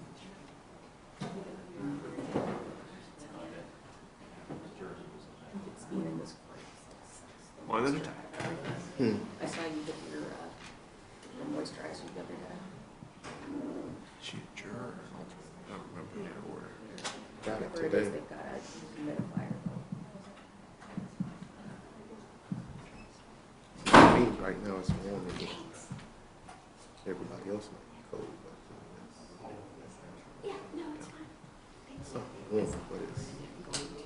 It's heavy. More If I was just sitting here relaxing, or whatever. Well, it's gonna be like down in the 20s tonight. So you're gonna be running the heater a little bit higher than normal.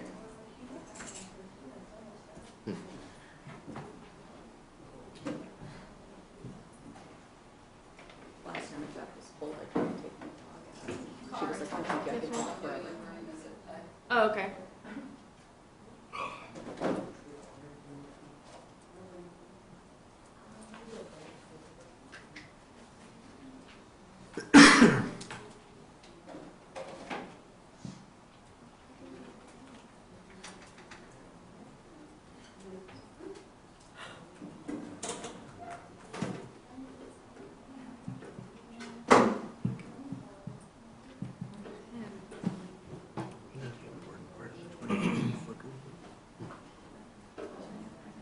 Yes. He's a real threat. Which was the first thing that y'all said. So. True too. Andrew lawyer second. True too. My friends call me Drew. Right. Just them that. Actually, they took, someone already had DREW too. What are you doing? And somebody already had Andrew. I think I said it went to the first one. Andrew's father, Andrew the son, Andrew the You said that. yeah. And then when I played video games when I was younger, I always put GR. So once all the long names were gone, I just said, well, make it Drew too. See if that works. Who's She the was like, first? Your dad, right? Oh, your dad's the first. Okay. and he's not the first, he's just Andrew Lawyer. Okay, so he's, yeah. And he didn't want me to be Drew. He didn't want people to call me Drew, so. Yeah, it's supposed to be Andrew Senior, And then then Andrew junior, Junior, and then then Andrew the second. Really? This is the second junior, and the third. All right, you're in the courtroom.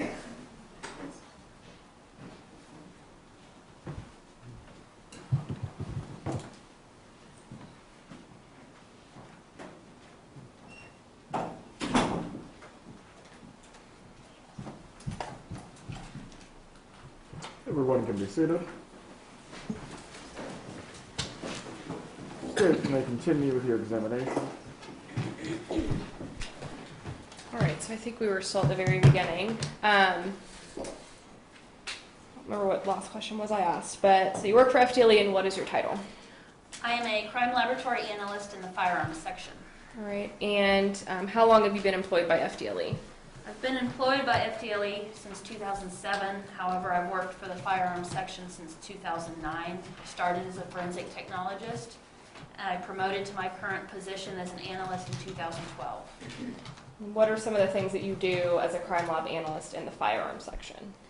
As an analyst, my primary responsibilities include function testing firearms, so checking to see if a firearm is working the way it's supposed to, and if not, determining the reasons.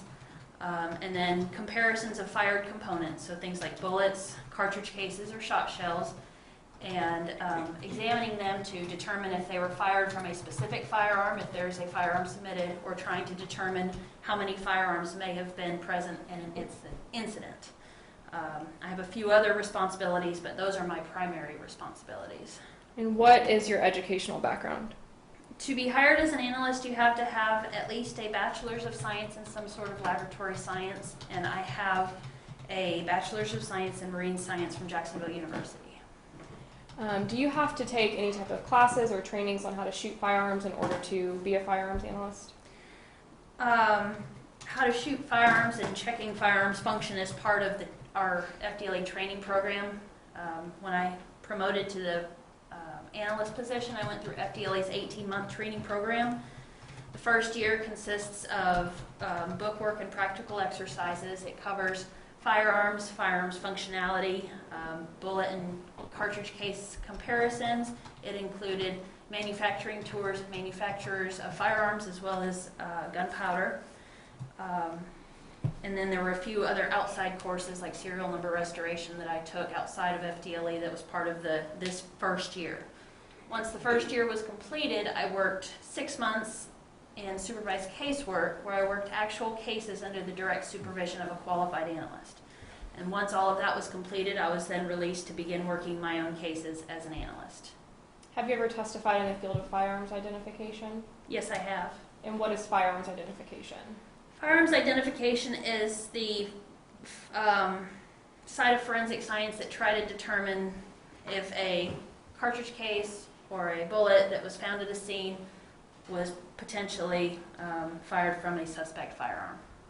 And how many times have you testified in the field of firearms identification? Approximately 75. Have you taken any proficiency tests? Yes, I have. And what is proficiency testing? Proficiency test is a test that is provided by an outside organization to FDLE, and what it is a test that is created. So they give us a set of knowns and then a set of unknowns, and we are asked to work this test as though it was an actual case.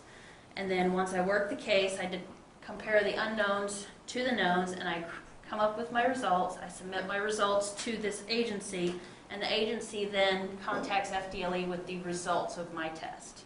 And have you passed all those tests? Yes, I have. State would tender the witness. The defense wish to do any additional voir dire? No, Your Honor. Is there any challenge to the witness's qualifications? No, Your Honor. The witness will be recognized as being capable of rendering an opinion on firearm identification. Thank you, Judge. May I approach the witness? You may. Oh, you have the gun. Can we get him?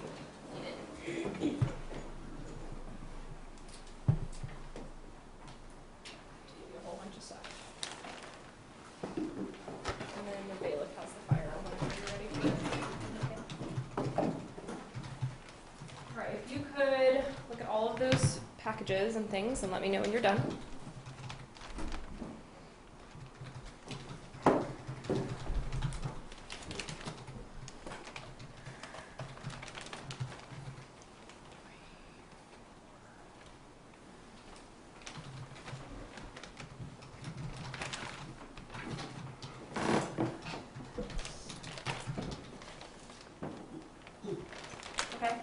Do you recognize all of those items? Yes, I do. And how do you recognize them?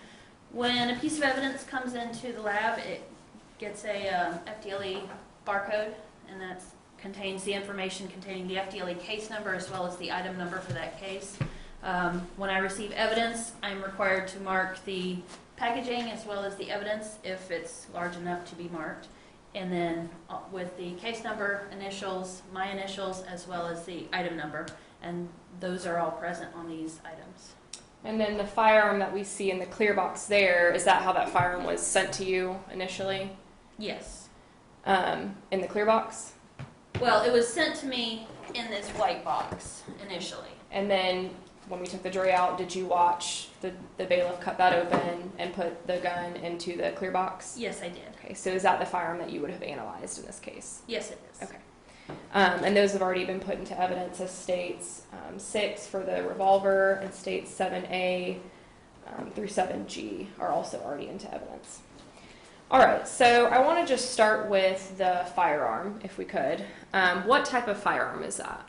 This is just generally it is a revolver. It is a Smith & Wesson Model 19 4 double action revolver. And I guess is there a number associated with that, like a 357? Oh yes, it is a 357 Magnum caliber. All right. Can you explain the difference between a semi-automatic and a revolver? Yeah. So a revolver, as you can see, is it okay for me to pick the box? Yeah. You can pick Right. it. Okay.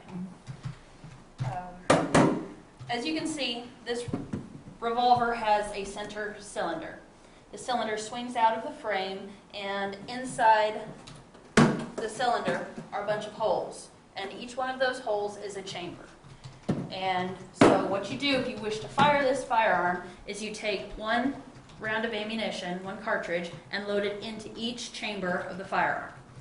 Now this firearm is what they call double action. So if you see this hammer, this firearm can function in two ways. You can either pull this hammer back and it is locked back and is cocked, so all you have to do is pull the trigger.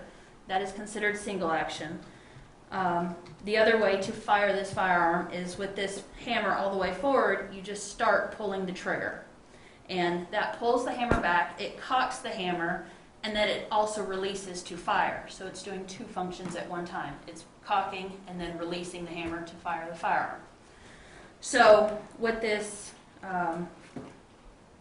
with the cylinder loaded, you would insert it into the frame, and you would either pull the hammer back and then pull the trigger, or just pull the trigger. And the cylinder will rotate until you run out of ammunition that is live. Then once you wish to fire the firearm again, you have to manually remove the cylinder from the firearm, manually remove the spent cartridge cases out of each cylinder, and then manually reload each cylinder to fire again. Now with a semi-automatic pistol, you have what's called a magazine. A lot of people call them clips. And so you load your ammunition into the magazine, you insert it into the firearm, and with a pistol, generally what you'll do is you pull back on the slide, and when you release the slide, a round will be pushed forward into the chamber of that firearm. When you are ready to fire this firearm, you pull the trigger. What's happening is that the bullet's being pushed down the barrel, but the recoil is also causing the slide to move backwards. So what's happening there is it's actually pulling the cartridge case out of the chamber, extracting, ejecting it from the firearm. The slide is moving backwards, it is recocking the firearm, and then when it moves forward again, it will reload the firearm. So just with one pull of the trigger, the gun is firing, extracting, ejecting your cartridge case, recocking the gun, reloading the gun, and you're ready to fire until you run out of ammunition in the magazine. So the main difference is that once you fire the firearm, the cartridge cases have to be manually removed from the revolver, whereas in a semi-automatic pistol, it is automatically removing fired cartridge cases during the firing process. Thank you for that. All right, so let's talk about, since we're on the topic of single action versus double action with this revolver, are all revolvers single action, or are all revolvers double action, or can they be single action only? Revolvers can be just single action, meaning you have to cock the hammer in order to fire.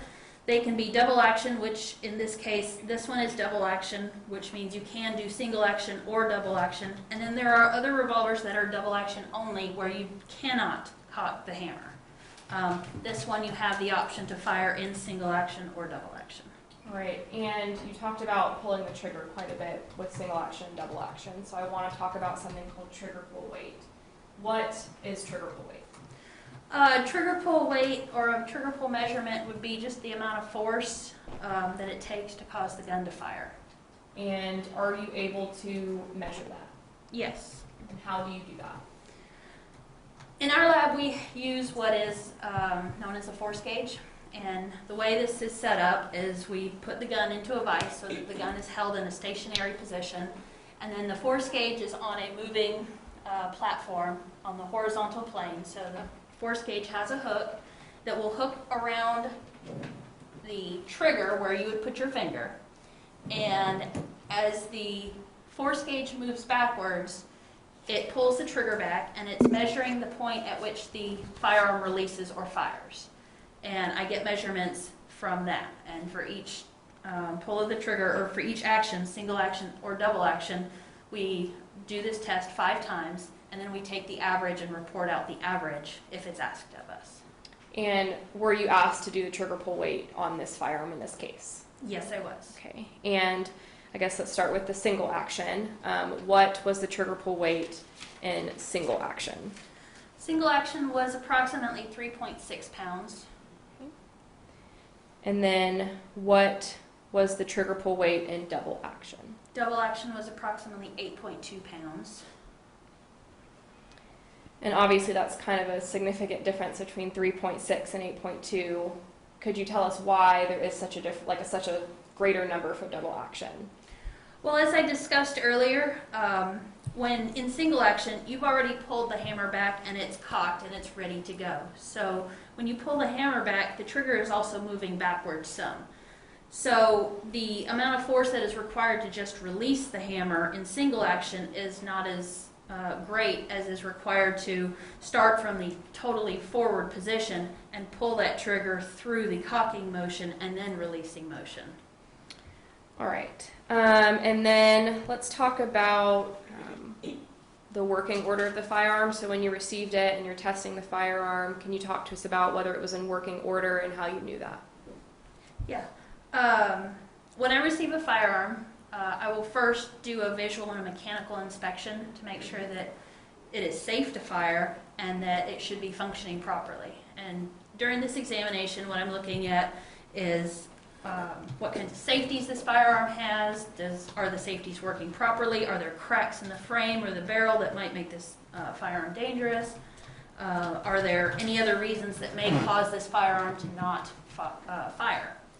Once I've gone through my examination, then I will test fire in our lab. We have a water tank that we test fire into, and using laboratory ammunition, I test fire into a water tank and then collect my bullets from the water tank and the cartridge cases, in this case, from the firearm.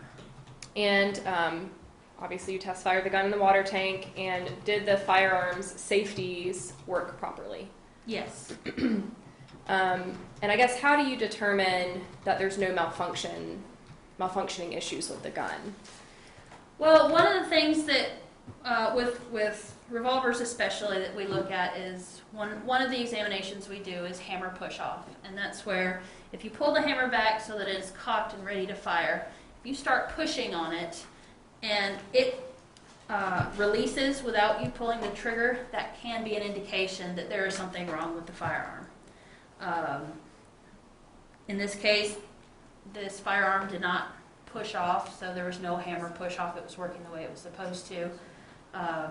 There were no just visual indications during my exam that there was anything missing or broken. The firearm was reacting the way this type of firearm should during my general examination, and then during test firing, it test fired, so there were no internal issues that came up during test firing. And what's a hammer block? A hammer block is a type of safety that is designed to prevent the hammer from striking the firing pin if the trigger is not pulled. So for this firearm, what happens is as you're pulling the trigger, the hammer block is actually dropping out of the way of the hammer, so that once the hammer reaches that point of releasing and going forward, the hammer block is out of the way and it allows the hammer to strike the firing pin. If your finger is not on the trigger and pulling it back, that hammer block moves up in the way of the hammer and it prevents the hammer from getting close enough to strike the firing pin. And so did this firearm have a hammer block? Yes, it does. Okay. And is that, I guess, what we consider like a safety or some type of safety mechanism within the gun? I guess, is that what a hammer block would be considered as? Yes, it's one of the internal safeties. And what is a rebound slide? A rebound slide is another internal safety that is designed that when you pull the trigger and you remove your finger from the trigger, the hammer actually rebounds slightly off of the firing pin and it cannot go forward any further. So if the gun were just sitting on a table and somebody accidentally bumped the hammer, that rebound slide prevents the hammer from moving forward and accidentally striking the firing pin. And did this firearm have a rebound slide? Yes. Is that also considered, I guess, what normal laymen would think of like as a safety feature on the gun? Yes. So based on all the safety features working properly and the gun firing functionally, was there any indication in your examination that the gun could just go off? No.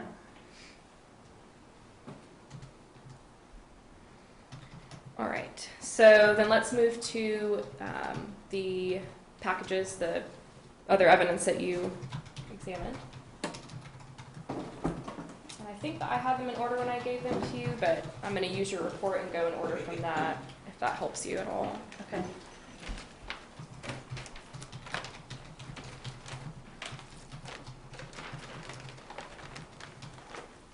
All right, so I'm going to start with what you have listed as item number 5, the cartridge casings. Okay.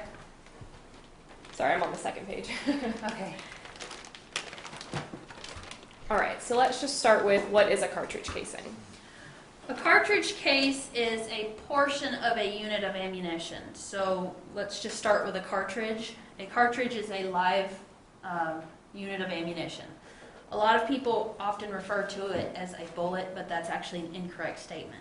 A cartridge contains a bullet, but the cartridge case is a part of that cartridge, and it's what holds the entire cartridge together.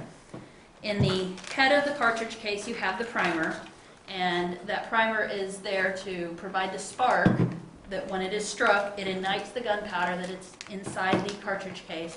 And then the actual bullet is the projectile that's at the mouth of the cartridge case. So this cartridge case is what holds the whole unit of ammunition together. And when you were talking about the revolver and the cylinder and the difference between that and the semi-auto, is the casing, that's what stays inside of the cylinder, and that's sort of what is distinctional about that from the semi-auto? Yes. Okay. So did you analyze that cartridge casing? Yes, there were 2. Yes, the 2 cartridge casings. And how Yes. did you analyze them, and what were your findings? When I receive unknown cartridge cases and am asked to compare it to a firearm, what I will do is I will take my test fires first, and I will examine my test fires. I have a comparison microscope. What that is 2 compound microscopes. They sit side by side. There's an optical bridge and then a set of eyepieces very similar to binoculars. And what that allows me to do is look at 2 items at the same magnification side by side. So I can compare cartridge cases or bullets and look at the individual characteristics that would be unique to a specific firearm. So I will look at the marks on the primer generally, and look at the breech face marks and the firing pin marks. Now, what happens during firing is if your cartridge case is sitting in the cylinder, the part that closes, that back part of the revolver frame that the cylinder closes against, that's what's known as the breech face as far as where the markings come for cartridge cases. So what happens during firing is the firing pin strikes the primer, and it'll leave an indentation similar to if you took a ball of Play-Doh in your finger and you stuck it in that Play-Doh. You have that indentation. You can sometimes see any, like your nail or marks or scars that might be on your finger. Any defects that might be on the firing pin can transfer over to the primer in the same way that your fingerprints can transfer to that ball of Play-Doh. So as that bullet is being pushed down the barrel, the gases are actually also pushing that cartridge case and slamming it back against the breech face.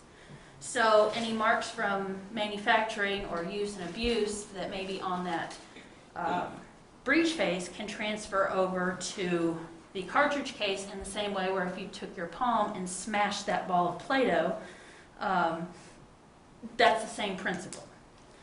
So when I'm examining my test fires, I'm looking at those unique marks that come from the firing pin, that come from the breech face, and I'm looking at the quality of those marks and seeing, okay, I know that these were test fired from the same firearm. Is there enough information on these tests for me to say, I would agree that these were definitely fired from these from the same firearm based on just the information on these cartridge cases. If I have that level of agreement, then I will then compare my test fires to the unknowns, and I will begin looking at what sort of agreement and the strength of that agreement that may be on the unknowns in comparison to the knowns. I'm going to ask you a question real quick. Is Sure. there ever a time where you said, like, if there's enough information, you'll be able to identify it? Are there times where there's just not enough information and you're not able to make an identification? Yes. And I guess what's a scenario, or how would that happen? Well, for cartridge cases, sometimes the cartridge cases don't hit the breech face with enough force to get marks to transfer. Sometimes the breech faces are very smooth. Sometimes the firing pins are very smooth, and if there's no character to those areas, then I can't say that, yes, these were fired from the same firearm, because there's just no information there for me to make that comparison. For bullets, reasons why an identification may not be possible is that the bullets, when they travel down the barrel, what they're doing is they're expanding to fill into the rifling.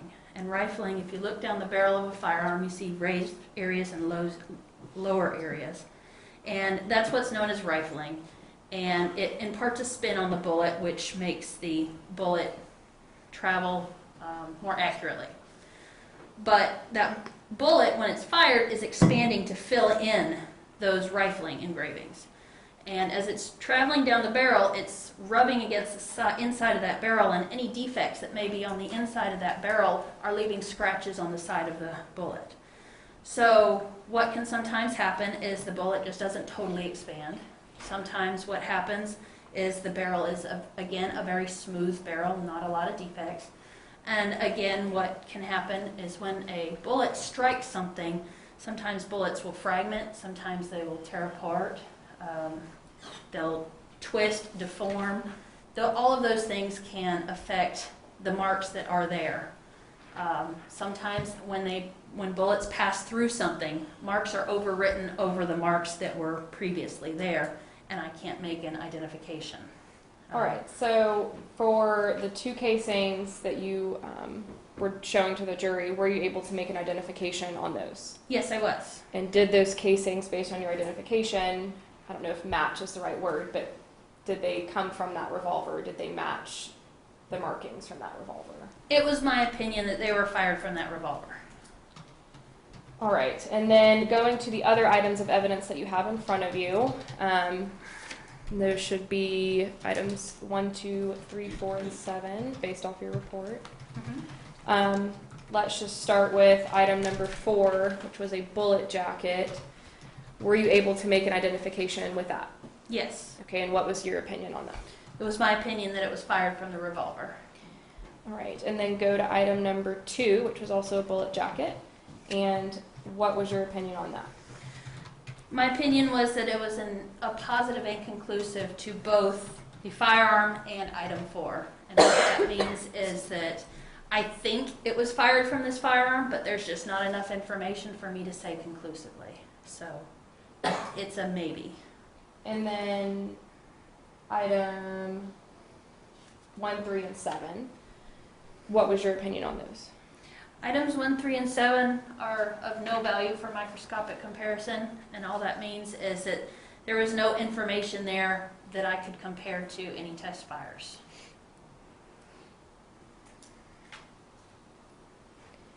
And I think just right before this, you were talking about how bullets could fragment. Could that be part of the reason why you may not be able to get any information, or they may be of no microscopic value to you? That can be part of the reason. I don't have any further questions for her. Thank you. Cross-examine.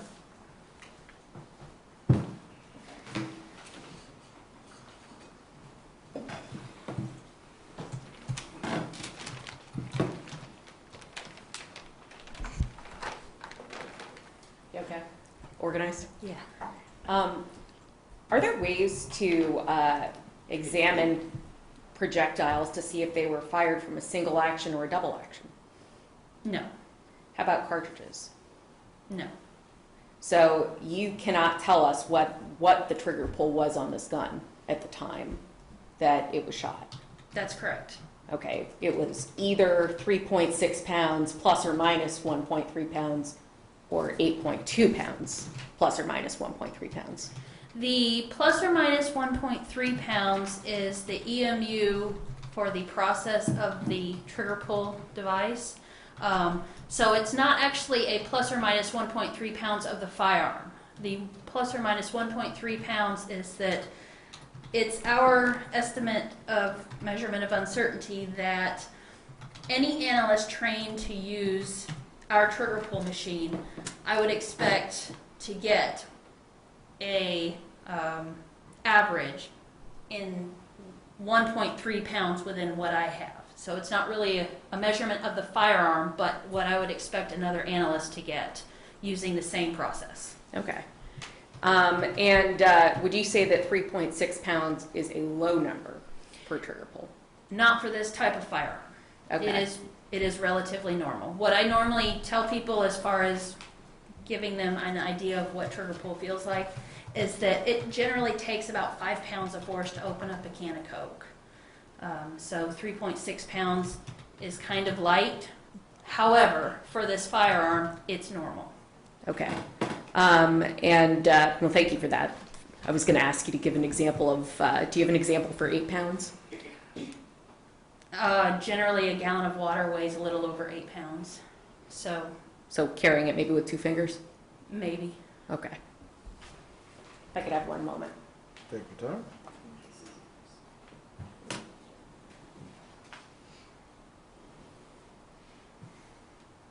That's all I have, Judge. Any redirect for Ms. Ritchie? No redirect, and I would just like her to remain under subpoena, but she can go. Ms. Ritchie, you can step down. Does the state have its next witness ready? The state would rest. Members of the jury, with the state resting, we are going to take a brief break. The deputy will escort you back to the jury room.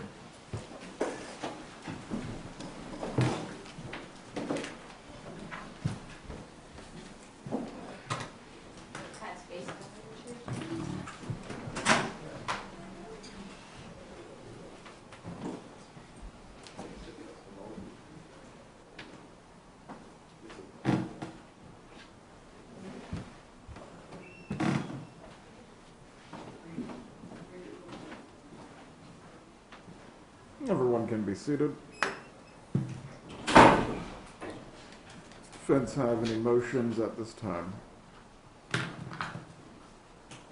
Your Honor, at this point, we would move for a judgment of, maybe I'll step over on this side so that I have a, at this time we move for a judgment of acquittal based on the state not having proved prima facie case. It is the state's burden to disprove self-defense at this point in time, and we move for a judgment of acquittal based on those grounds.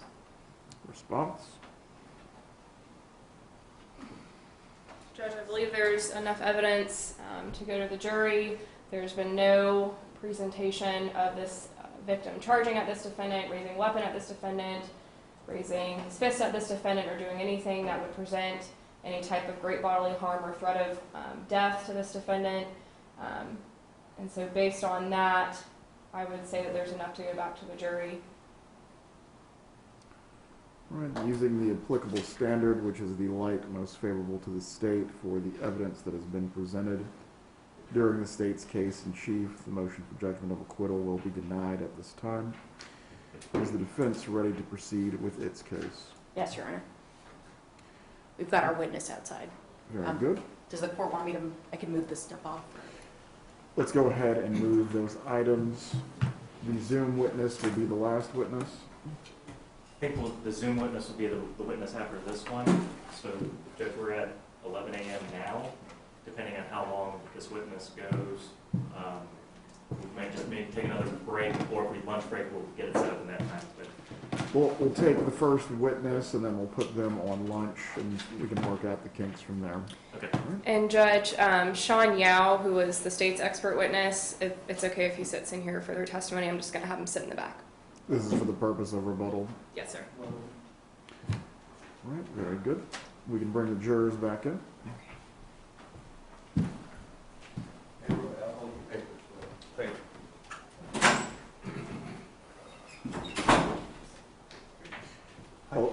Once the jury comes back in, I'll swear you and you can take your seat. I'll just hang out here.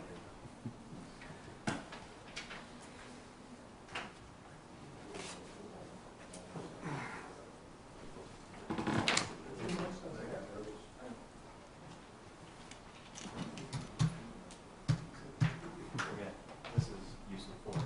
Yeah. So either, already said it's not an use of force.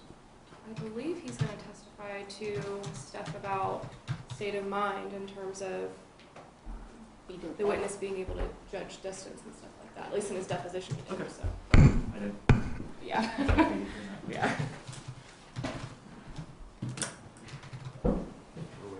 Huh? We're waiting for the jury after this. Yes.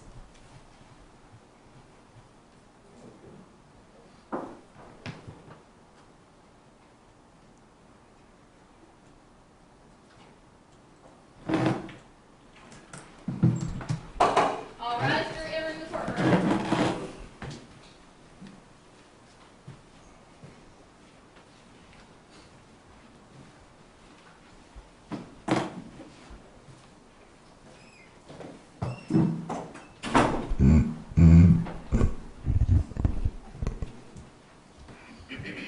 Everyone may be seated. Is the defense ready to proceed with its case? Yes, Your Honor. Please raise your right hand, sir. Do you swear or affirm the testimony you're about to give will be the truth? Yes, I do. You can take your seat. Please speak loudly and clearly.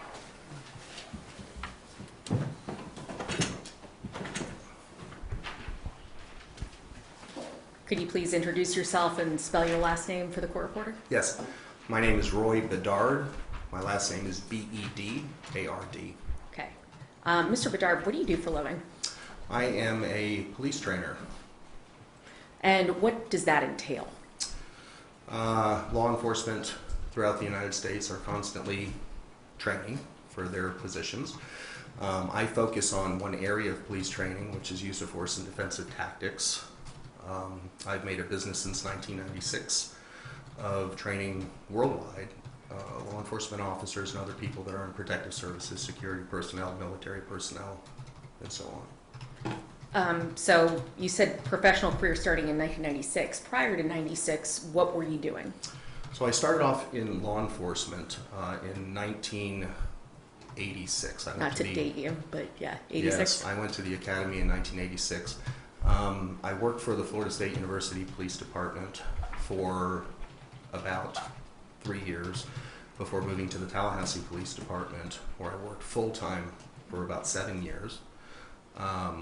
During that time, I developed some use of force and defensive tactics equipment that I patented and started to put together training programs. And so I tried for a while to be a full-time police officer and to be a part-time trainer, but the demand was so high on the training side that I left full-time policing and went into what we call a reserve program. And I stayed in the reserve program from 1996 until about 2015 with the Tallahassee Police Department, and I'm presently with the Tallahassee Community College Police Department as a reservist as well.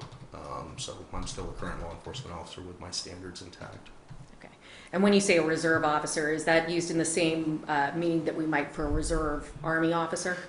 So there's a lot of different definitions, and I don't exactly know what a reserve Army officer is. Tell us what you do as a reserve officer. I can tell you as a reserve police officer, we are entitled to take out cars individually because we are certified.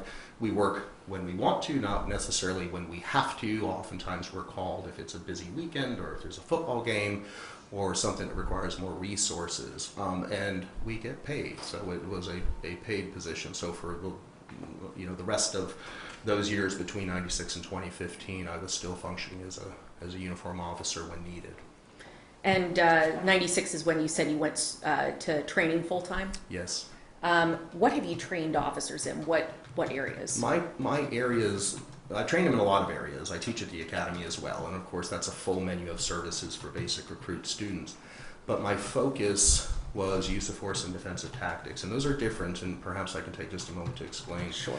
I'll start with defensive tactics. I think if anyone's ever been to a self-defense program, they would know that there are certain types of techniques that are taught: punches, kicks, locks, ground defense, things like that. That's my specialty. In law enforcement, we have a underpinning philosophy called use of force, and this is when you use those techniques, not how you use those techniques. So my area as a curriculum writer was particularly in use of force, which was a description for law enforcement officers in the state of Florida, because I was writing for the Criminal Justice Standards and Training Commission with FDLE. When you use force, and then also I was able to give descriptives on the type of techniques that we expected our officers to use, so that when they went out there, they were using professional, tested techniques. These would be, when I say tested, I mean they were reviewed medically, legally, and tactically to make sure that they were safe, or as safe as they could be under a given situation. And then you said that the other one was defensive tactics? So the defensive tactics are the punches, the kicks, the locks, the ground fights. They would be the very the kind of things you would get in a self-defense program.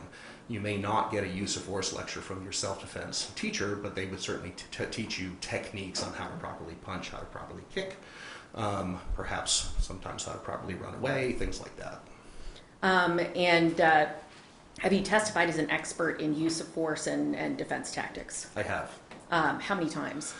Over 30, I think it's 34 now, perhaps, but this is both civil and criminal. Okay. And what kinds of cases do you usually testify in? So I used to testify strictly in law enforcement cases where law enforcement officers would use force, and there need to be some description of why they use that type of force, or some description of the type of force that they used in terms of how it should be done. Since about 2005, where the state of Florida was the first in the country to initiate what's called Stand Your Ground, I have had a lot of phone calls from criminal attorneys with respect to describing civilian encounters with civilians, not law enforcement encounters with civilians. So I really focus on both areas of civilian and law enforcement use of force and defensive tactics these days. Okay. And what courts have you testified in? Federal, state? I've testified in criminal and civil, as I said, and in federal and state, and throughout the United States. That was going to be my next question, Yes. outside the state of Florida as well. Yes. At this time, Judge, I tender the witness. State wish to do any further voir dire with the witness? No, sir, I don't have any attack on his credibility. He's good. Is there any challenge to his qualifications? No, sir. The witness will be recognized as being capable of rendering an opinion as to use of force and defensive tactics. You may proceed. So when you got involved in this case, what did you review? The kind of things that I normally review were given to me in this case. That would be mostly the police reports. I was given crime scene photos. I was given the 911 calls, the actual audio calls. There were some pictures of the injuries, those kind of things. And after you reviewed those things, did you do additional work? I did. I went and interviewed the defendant. I drove down to West Palm Beach, I think it was July 3rd of 2020, and had a conversation with him to talk about what I had discovered through my review of the case, and to confirm certain things, and perhaps to ask questions that maybe law enforcement didn't ask, that are relative to what someone perhaps is thinking when they're using defensive force. And how long would you say you spent with the defendant? I want to say it was somewhere between 2.5 and 3 hours. Okay. And throughout this time, it's a conversation between the two of you with you asking him questions? It is. It was a bit of an open-ended conversation. I tried, unlike an interview where you're asking very specific questions, I would ask a general question and then allow the defendant to express themselves. And I look for things like body language. I look for things like, perhaps deception, because obviously a lot of times when I interview people, they may be offering me strictly self-serving information. Please approach. 1 moment, Mr. Bedard, before you finish. Okay.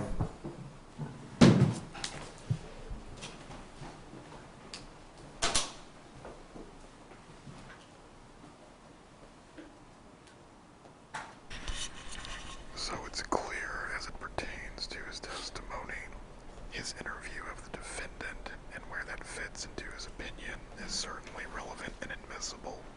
He cannot vouch for the defendant's credibility in any manner whatsoever.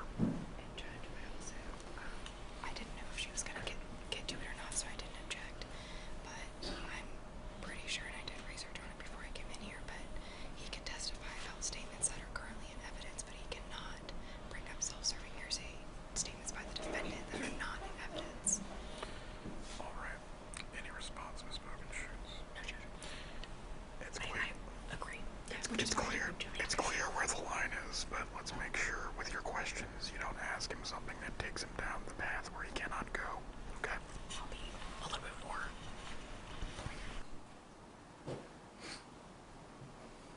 Mr. Dard, you may finish your answer.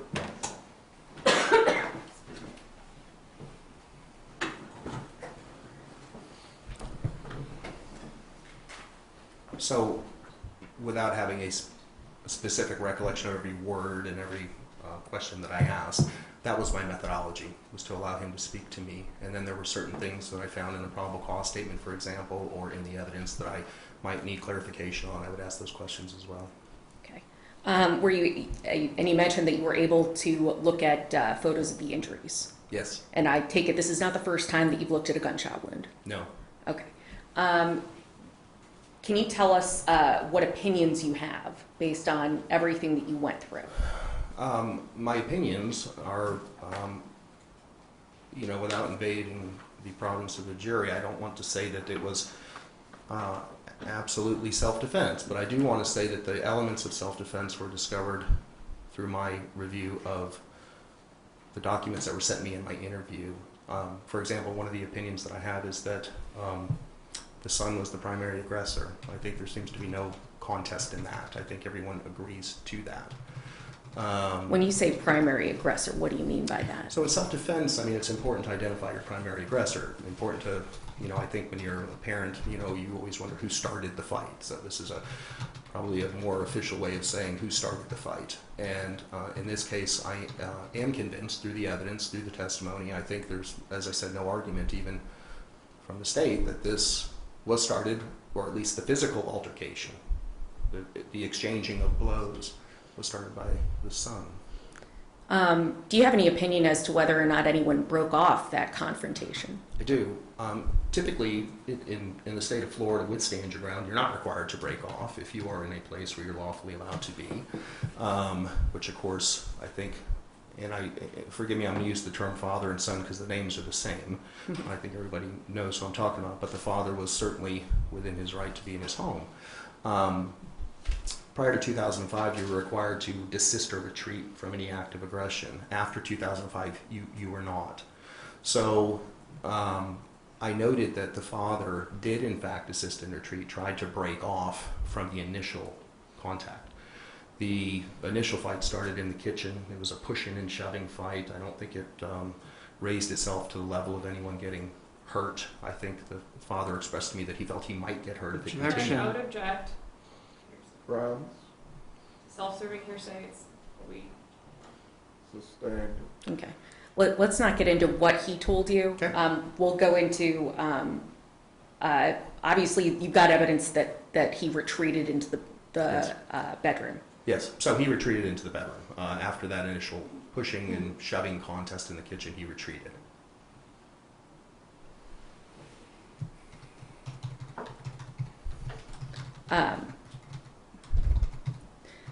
And you've obviously never been to this house, right? No. But you are aware, at least from the pictures and from the statements and all the information that you got, that there is a door to this bedroom. Yes, and when he retreated, I think it's your next one, he did close the door. So it was very clear to me that there was an attempt to separate from the violence.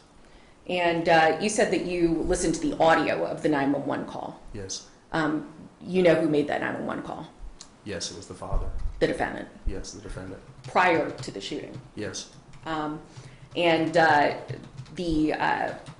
what you're hearing on the 911 call, can you kind of describe to us what we're hearing? It's very chaotic. There's a dog in the background that's barking wildly. There is shouting. I can hear the son doing a lot of shouting. I can hear the father once again trying to create distance by saying, "Get out of the house, get out of the house, get out of my room," those kind of things. My understanding is that the mother was in there as well and was apparently, at least according to all the statements I read, trying to pull the son back as well from the time he went through the door and into the bedroom. So you can hear a little of that scuffling going on. Obviously it's audio, I can't tell you exactly what's happening, but it is clear that there's some physical stuff happening. It's not just a shouting match. So again, I was convinced that the father had made an attempt to separate.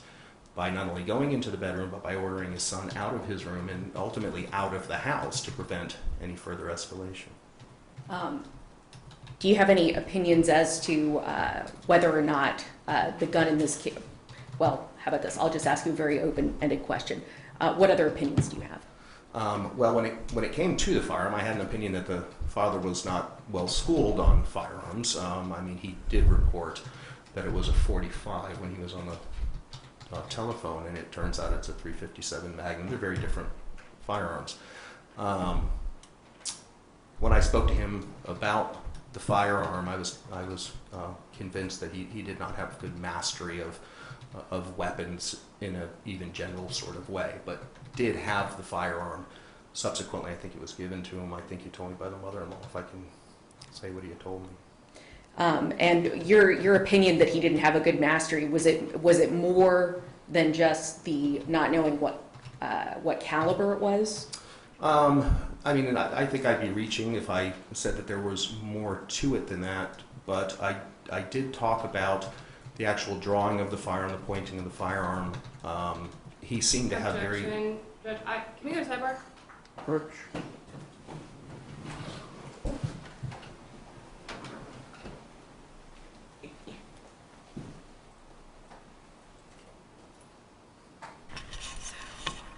I know that, and this doesn't have anything to do with Katie's questions, but I don't know if he needs to be told outside the presence of the jury what the ruling was, but I feel like he wants to say what the defendant told him, which he just did, and he was like, if I could say what he said, and Katie kind of stopped him, but I don't think it's her, but I think that it's gonna keep happening. Any response? I don't think I have one. All right. Also, as this pertains to his testimony as well, he made brief reference to stand your ground and started talking about the law in the areas in which he's able to opine. It has nothing to do with stand your ground. And we'll address that matter as well. We'll take the jury out briefly. Original jury, we're going to take a brief break and then continue with the examination.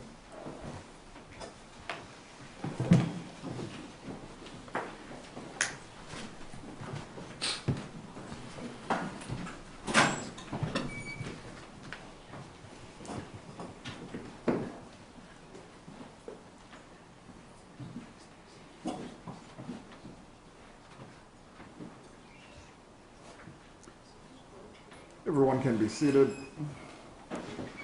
Mr. Bedard, as it pertains to your testimony, the interview that you conducted with the defendant, as you now are rendering your opinion, you certainly can make reference to the information that you received and how it formed your opinion, but his direct statements you are not permitted to testify to. Also, as it pertains to stand your ground, the opinions that you are allowed to give based on your qualifications are use of force and defensive tactics. As it pertains to any explanation on the law, that is not going to be further permitted. Do you understand, sir? I do. And Judge, if I, just one more thing I wanted to address. So, I mean, obviously at this point, stand your ground has been mentioned several times. There was clearly, we did not have a stand your ground hearing, or no motion was filed or anything like that. The jury has now heard stand your ground and how he thinks this was stand your ground several times, and I am concerned that the jury's going to get back there and think to themselves, oh, stand your ground, he just told us all about how this is a stand your ground case, and it's not, because that's legal and no legal motion was filed to address that. Obviously self-defense and his opinion about that is different, but it's still up to the jury to decide that. And he kind of started with saying, I don't want to invade the province of the jury, which I appreciate, but I feel like that's already happened. And so Are you asking for a curative instruction? yes, sir, about the stand your ground stuff that has been mentioned. Right. If you can write down what it is that you would like for that instruction to be, let the defense take a look, and then I will look at it as well. Yes, sir. In the gallery, ma'am, please remove your hat if you're going to continue to stay in the courtroom today.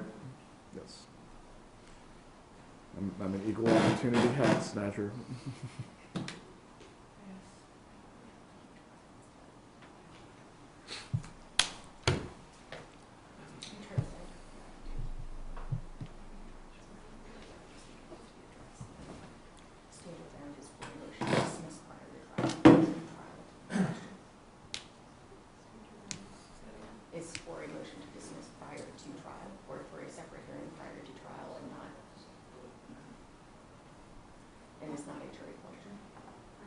self-defense is the jury election.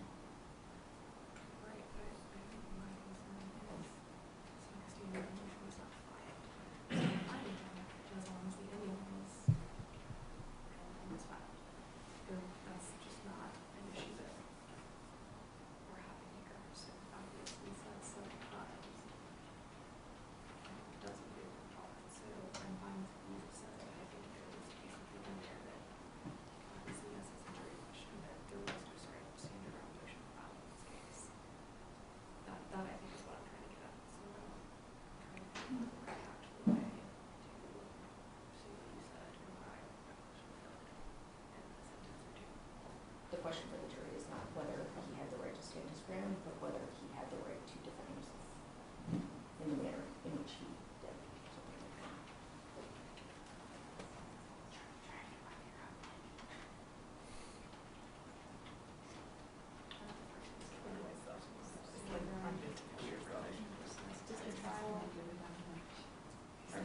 Yes. This is not for legal. The question in this case is self-defense.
I don't know. Maybe that's a more concise way to say it.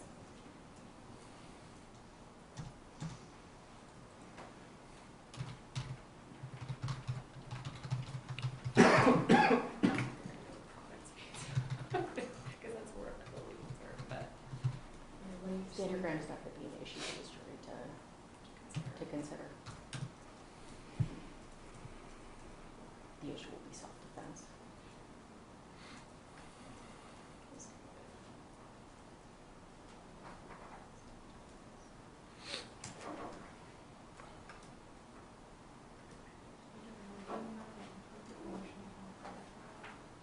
Actually, I don't even know who tells that first sentence. I think that's just too much, because then it might indicate that the judge has denied it. Well, that's what happened, that's why. Yeah. Like, it was never litigated. Yeah. It was just never an issue. I mean, I think I'd almost rather say stand your ground is your issue, self-defense is.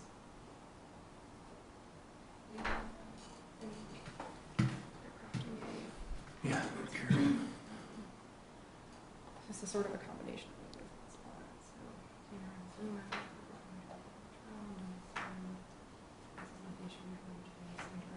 Something along those last ones, but standing ground is not an issue for you, consider the issue for you. What hurts do you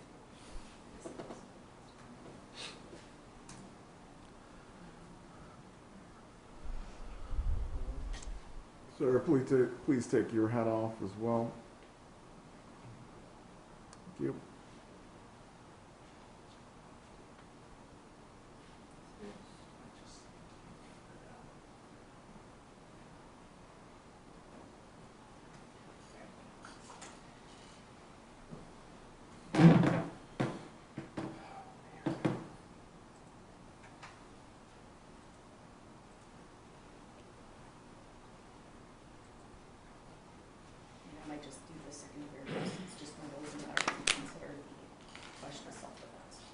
Okay, Judge. We have crafted something. We are in disagreement about one of it, but we can let Your Honor decide. Make our arguments about it. So right now, what we have is sort of a combination of what we both think is appropriate. Stand your ground is a legal matter that is appropriate for a motion to be filed prior to trial. Stand your ground is not an issue for you to consider. The issue is whether the act was committed in self-defense. And I was thinking that, you know, without having to go into the whole legal matter before trial, I was going to suggest that it's just, this isn't an issue, that the jury's not going to make a ruling on self-defense. The jury's job is to make a ruling on, or I'm sorry, the jury's job is not to make a ruling on stand your ground. The jury's job is to make a ruling on whether or not it was justified as in self-defense.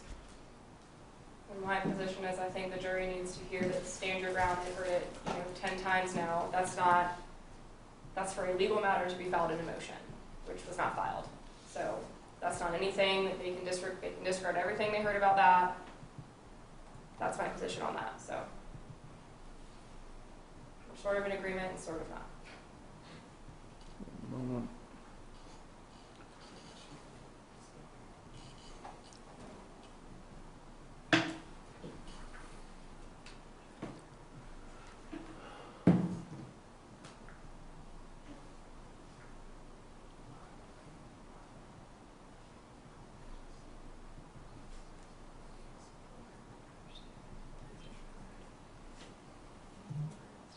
It's not an issue in the case.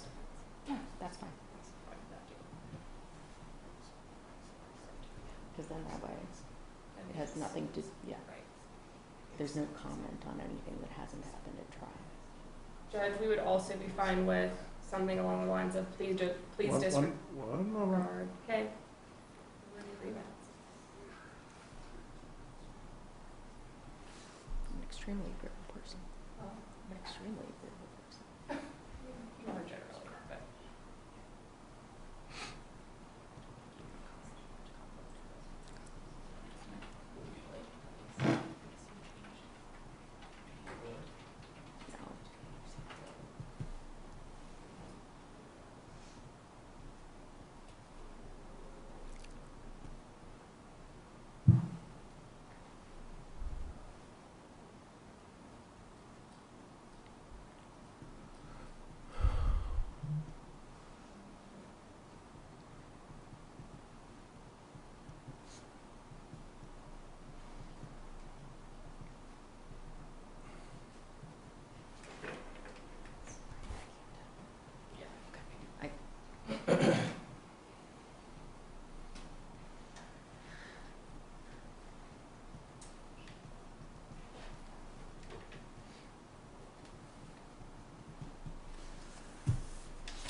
Right, if everyone can listen.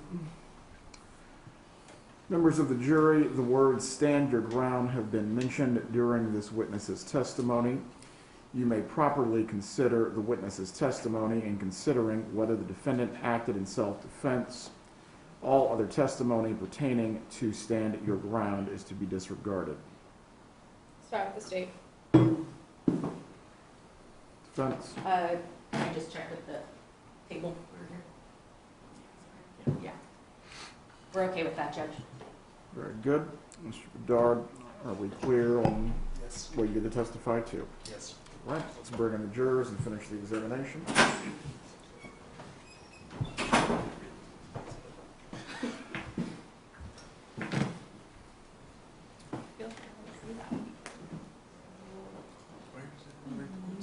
You just ignored this line? Okay.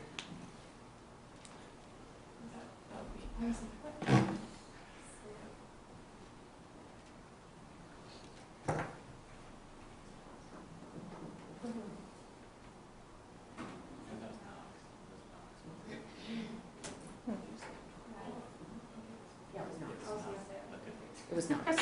I read through all of our emails. I'm a maniac. Okay.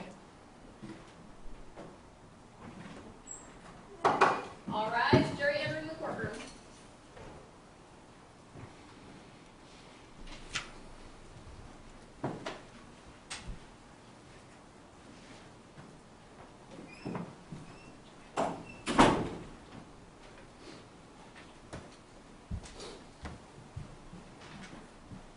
may be seated. Members of the jury, I'm going to give you an instruction before we continue with this testimony. The words "stand your ground" have been mentioned during this witness's testimony. You may properly consider this witness's testimony in considering whether the defendant has acted in self-defense. All other testimony pertaining to stand your ground is to be disregarded. You may continue with your examination. Okay. To go back, you're aware that 2 shots were fired in this case, right? Yes. Do you know which one was fired first? Based on your examination of the crime scene photos, or is there any way to tell that? I couldn't tell that. Okay. Is it based on your training and experience and research, do people who are involved in shootings sometimes underreport the number of shots? It happens quite often. Can you explain that to us? Under stress, you oftentimes experience what's known as critical incident amnesia, is what we call it in the police world, where you have fragmented memories. It's a psychological consideration. Probably has to do with some dissociative quality of engaging in something that is otherwise vile or frightening. And so when you're trying to account for what you've done, there often is a loss of memory. And oftentimes, for example, I can tell you where the data is. The data is with law enforcement. Police officers will often not recall shooting in firearms, and they may have, for example, emptied a full magazine or clip, as some people call it, without having recollection of any of that. And is there anything in training that says empty your clip? No, we don't train police officers to do that. What do you train them to do? So when we Objective fire... relevance. Overruled. When law enforcement officers are trained to fire, they're trained to fire for effect. So they are shooting center mass. There is perhaps a single shot or 2 shots, which we often refer to as a double tap, before there's a pause to reassess to see if there is effect before firing commences. So that's generally what we teach them when we're on the range. We would rarely have an individual law enforcement officer be required to fire, for example, 15 or 16 rounds from a semi-automatic handgun. It just isn't taught. And now that's the teaching, but in the field, based on the data you have, what happens? What happens when? Are police officers often shooting more than that? Yes, we see it all the time. As a matter of fact, I've been called to speak about that, as to why that happens. That was my area of study at the university when I worked on my PhD. It was about performance under stress. Okay. And in this case, to bring to this case, the other cases, there's a 911 call where somebody's saying, I had to fire my gun, and is only referring to 1 shot. That's something that you see all the time, true? Yes. Can you explain that in a civilian context? Explain why you would say I fired my gun? Or why somebody might not realize they fired it twice? Usually it has to do with, again, a loss of memory, not that they don't remember, I'm sorry, that they don't make a conscious decision to do it, or they don't have a memory of it. And at other times, I mean, excluding things like accidental discharges, which are also something that you should take into consideration when you're reviewing cases similar to this. Shots can be fired without agency, without the person actually having knowledge that they've done it. With accidental discharges, they happen from startle effect, what we call clutch reflex, loss of balance, things like that will cause your hands to involuntarily clutch. And so all of those things could not be registered on the mind when they happen. Certainly, if you see the effect of the shooting, you typically know I fired a shot, but you may have no recollection of how many shots you fired. And how is that possible? I mean, if your brain tells your finger to pull, how is it possible that you're somehow not forming a memory of pulling the trigger? It's a motor pattern. I think it's that the clutch reflex is a motor pattern, and it's often done on what we would call autopilot. So the motor pattern of evaluation, assessment of threat, which recognizes that you have a hand weapon. That's how humans defend themselves. We don't have fangs and claws, so we pick up things. That motor pattern of squeezing a trigger perhaps can start as early as a child when you're playing cowboys and Indians out in the yard. I don't know, but I think people do squeeze triggers of guns, whether they're real or not, throughout various periods of their lifetime. They're aware of how they work, but the motor pattern is established and it doesn't require conscious thought. It's a bit like driving, I suppose. We don't think about every turn that we make every time we hit the brake. We're just simply reacting to the environment, and then we get to where we're going. We have no recollection of everything that we did. And in a situation where somebody is, say, repeating an action, is that almost like a record skipping, that like I'm just repeating the same thing? Yeah, it's called perseveration, and it is quite common under stress where people perseverate, where they continue to, for example, in law enforcement, we talked about nurse the trigger. We would say they continue to do that same motion over and over and over again. And oftentimes they do that because, of course, the threat's still there. It's not like a video game where you shoot it and it evaporates onto the screen. The threat is still there. It may not be still doing the same threatening things, but it is there. And so the perseveration to reduce or eliminate the threat starts to take over. You mentioned the threat assessment of a person. In order to be able to decide that this is an appropriate situation where I need to use my gun, what kind of a thought process do you need to go through? Well, you have to determine that you're in danger. When we teach, so when we look at use of force, we try to build it on a continuum where you have lowest levels of threats, which would be merely your presence, all the way to highest levels of threats, which would be, for example, deadly force.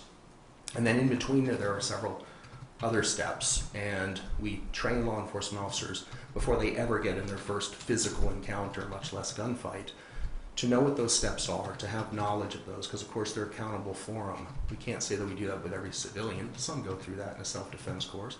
But the process, the structure, the objectivity of the fight is then on paper in a graphical sort of way, to where you have threat and then response.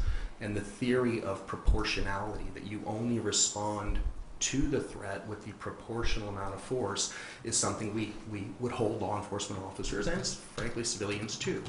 So the thought process also works in hindsight. After the event has occurred, what was the level of threat? What was the level of response?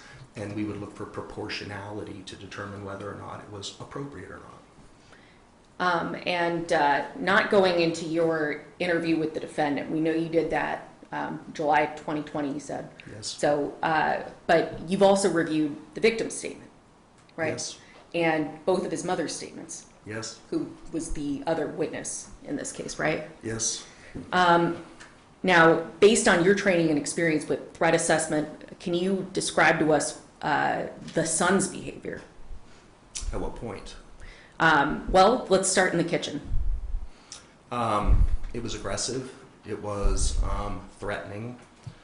I think the probable cause statement identified that there was some discontent with the father from the son about not being treated like a boy or all those kind of things. So there was clearly conflict that had escalated into rage. And I think the incident with the dog, I don't know if the dog was kicked or not, but certainly I think this whole thing started over a dog. I know how people treat their animals, and I know how they feel about them, and whether or not the rage was perhaps even warranted, it was certainly there, and it was frightening, and I think it was threatening, and that started in the kitchen. And you're aware of the injury in this case and how far away the gun likely was at the time of the injury, right? Yes. So 2-3 feet? That's what I understand, yes. Does that distance mean that it's not a self-defense situation? No. Okay. Not at all. Can you explain to us, because 2 to 3 feet, to most of us, I mean, that's, pretty far away. It's not that far. As a matter of fact, when you're talking about reaction time, for example, reaction time, generally speaking, is going to be between 0.18 and 0.25 seconds. Now, that's about a quarter second, which happens very quickly when you think about a quarter second. But there are things that happen in our mind where we have to evaluate the threat. And the first thing is you have to recognize there is a threat. When that threat comes, and by the way, it would be a specific threat. So, for example, the general threat is I'm being attacked. The specific threat is I'm being punched, so it would still be part of that attack. So I'm talking about specific threats now. But to recognize, for example, the punch is coming, to evaluate that it is a punch, to analyze what it means and what to do about it, and then to initiate motor action will take 1/4 second. And you won't do anything within that 1/4 second because our brains aren't capable of doing it. It has to do a lot with, for example, once again, if I use driving as an example, we're told to keep distance between the car in front of us and ourselves. And the faster we go, the more distance. Because driving instructors and the state of Florida recognize that the shorter the distance, the faster the speed, you still only have a 1/4 second to react, which means that when somebody puts their brakes on, if you're too close, you're going to rear end them. Even if you see yourself doing it, you're not going to be able to initiate the motor pattern, the motor action, because that 1/4 second will pass before your foot gets to the brake. Okay? So when you're that close, it's very much a self-defense situation, because now you're trying to analyze when somebody is within arm's reach the specific threat, and it's not easy to do, which is why we teach individuals to keep distance, to create distance if possible, sometimes by running backwards, sometimes by pushing the person backwards, sometimes by running into a room and closing the door, but always to create distance so that you're afforded time to make good decisions and you don't have to use guesswork as to what happens next. It's a humongous anxiety to not know what's about to happen when you feel that you're under threat, to not be able to identify the specific threat. So in this case, we've got somebody who creates distance and then someone who closes the distance. Yes. And the son closes that distance because he decides the fight isn't over, or the argument isn't over, it's going to continue. That's correct. Now, is even like brandishing a weapon, is that a show of force? It is a show of force, what we often call, I guess in the study of force, threat display. So threat displays are quite common. Law enforcement officers use them all the time. We point weapons at people and don't shoot them most of the time. We shoot very, very few people in law enforcement, but we draw our weapons quite often, and we challenge people to stop doing what they're doing, or perhaps to drop their weapon, or perhaps to get on the ground whenever we feel that our safety is threatened. So the brandishing of a weapon is actually intended to avoid fighting. It's intended to de-escalate. It's intended to cause the other person to not continue escalating. Particularly when the other person doesn't have a weapon. If you're saying, hey, look at what I've got, back off. Right, you would anticipate, I think this is the gamble, that somebody who saw an overwhelming show of force would react to that by de-escalating. There is an And when issue. you say overwhelming show of force, what do you mean by that? Well, so there's an old, if I can use a cliche statement, I think Sure. Colt came up with it, who said that Colt came up with it? Yeah, God created man, but Colt made them equal. So it turns out that we have levels of what's called self-efficacy. You mean Colt the rifle? Yes. Okay. The creator of the firearm. bolt action. Yes. Yeah. There is this issue of self-efficacy. So as we sit in this room today, everybody here is a different size. We have different competencies. We're different strengths. We're different ages. And all of that relates to how you feel about yourself. If, for example, you get attacked, but it goes one step further. It would matter who you're attacked by. So if somebody is smaller, is more frail, is weaker, has higher anxiety, they would have a very different reaction than somebody who is bigger and fit and not have that kind of anxiety. So you would expect to see two different types of force being used. So when I say overwhelming show of force, what I mean is that a firearm in anyone's hand, whether you're small or whether you're big, creates a level of force that is deadly by nature. And so, no matter whose hand the firearm is in, when it is brandished, you would think the other person, regardless of how big they were, regardless of how small they were, would take that as a serious, overwhelming show of force. I won't prevail. The cost of continuing the fight would be too high.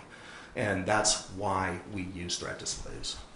And in a situation where somebody were to continue forward and say something like, that gun don't scare me, things might escalate? I should think so. Especially if they're within 2 to 3 feet? Yes. It does not help the anxiety situation that you're in when you're trying to identify specific threats. And can you talk to me a little bit about accidental shootings and your research regarding accidental shootings? So I mentioned, I think, just very briefly, that there's really 3 ways that we've identified when people accidentally shoot. Truth is, firearms don't go off by themselves. People pull the trigger. There's a lot of safeties built into firearms if they're dropped, for example. They're older firearms perhaps, but not anything modern, to where if they're dropped, they don't go off. So whenever we see firearms that are fired, it's because somebody pulled the trigger. And when they're accidental, it's when they don't have agency, when they don't actually have knowledge of pulling the trigger.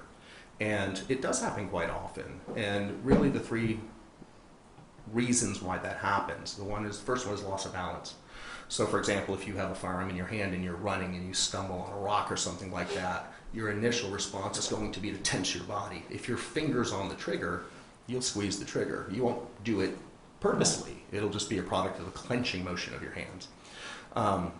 The second one's a startle effect. So for example, if you have your finger on the trigger again, and let's say a car goes by and it backfires, and you all of a sudden are reacting to that loud noise, once again, your body will clench. And if your finger's on the trigger, you may squeeze the trigger, right? And the other one is what we call clutch reflex. So this is quite common. We see it in police work a lot of times. I talk about this in many cases. If you're wielding a gun and doing some other physical motor skill, like let's say in police work you're making an arrest, or in civilian you're grabbing hold of somebody with a gun in your hand, our nervous system is symmetrical. So what happens a lot of times is we get an involuntary clench of the other hand, right? So if I grab you with a weapon in my hand, I'm left-handed by the way, with a weapon in my hand, I may also, under stress, clench this hand and fire that shot. So those are the three primary reasons why we identify accidental discharges. And in this case, do you have any idea as to whether the gun in question was in single action or double action mode? I wouldn't know that. I know the gun fires at both. Right. Yes, but I don't know. And the trigger pull is different for those? It is different. It's significantly less in single action than it is in double action, and I say significantly, I mean it doesn't require too many pounds of pressure, but the numbers are different. I think this weapon was, when it came back from the lab, somewhere between, it was close to 9 pounds, about 8.6 pounds on a double action, and on a single action I think it was, or 8.2 pounds, and it was 3.6 I think in a single action. That's within range. It doesn't look like the trigger had been modified. You can modify guns, by the way, to change that, but that is in range of what Smith & Wesson would consider normal. It's around somewhere between 9 and 12 pounds on a double action and about 3 to 5 pounds on a single action. And your normal, just to kind of put it in context, like your normal like Glock that a police officer might have, what's the trigger pull on one of those? I don't know exactly on a Glock. I didn't prepare for a Glock because we weren't talking about one. They can be significantly less when you're dealing with semi-automatics versus revolvers. Revolvers are mechanical devices, and when you pull the trigger, it has to actually cause a cylinder to rotate, and so all that takes a little bit of strength, a little bit of pressure to make that mechanism work. With a single action, when you load it, when you rack a slide, it requires oftentimes much less pounds per square inch than a revolver would, and that's even we do have double action revolvers, semi-automatics as well, that would also require more poundage, but I can't cite to you what Glock's is, for example. Okay. If I could have one moment. Take your time.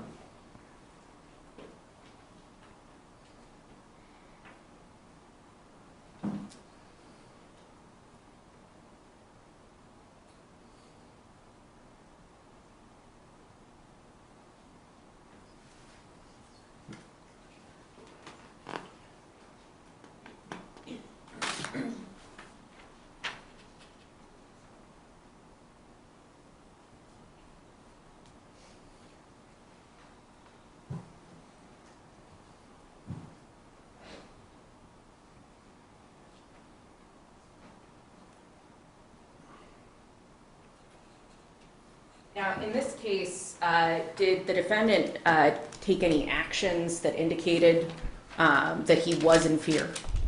Yes. Can you describe those to us, and what kinds of,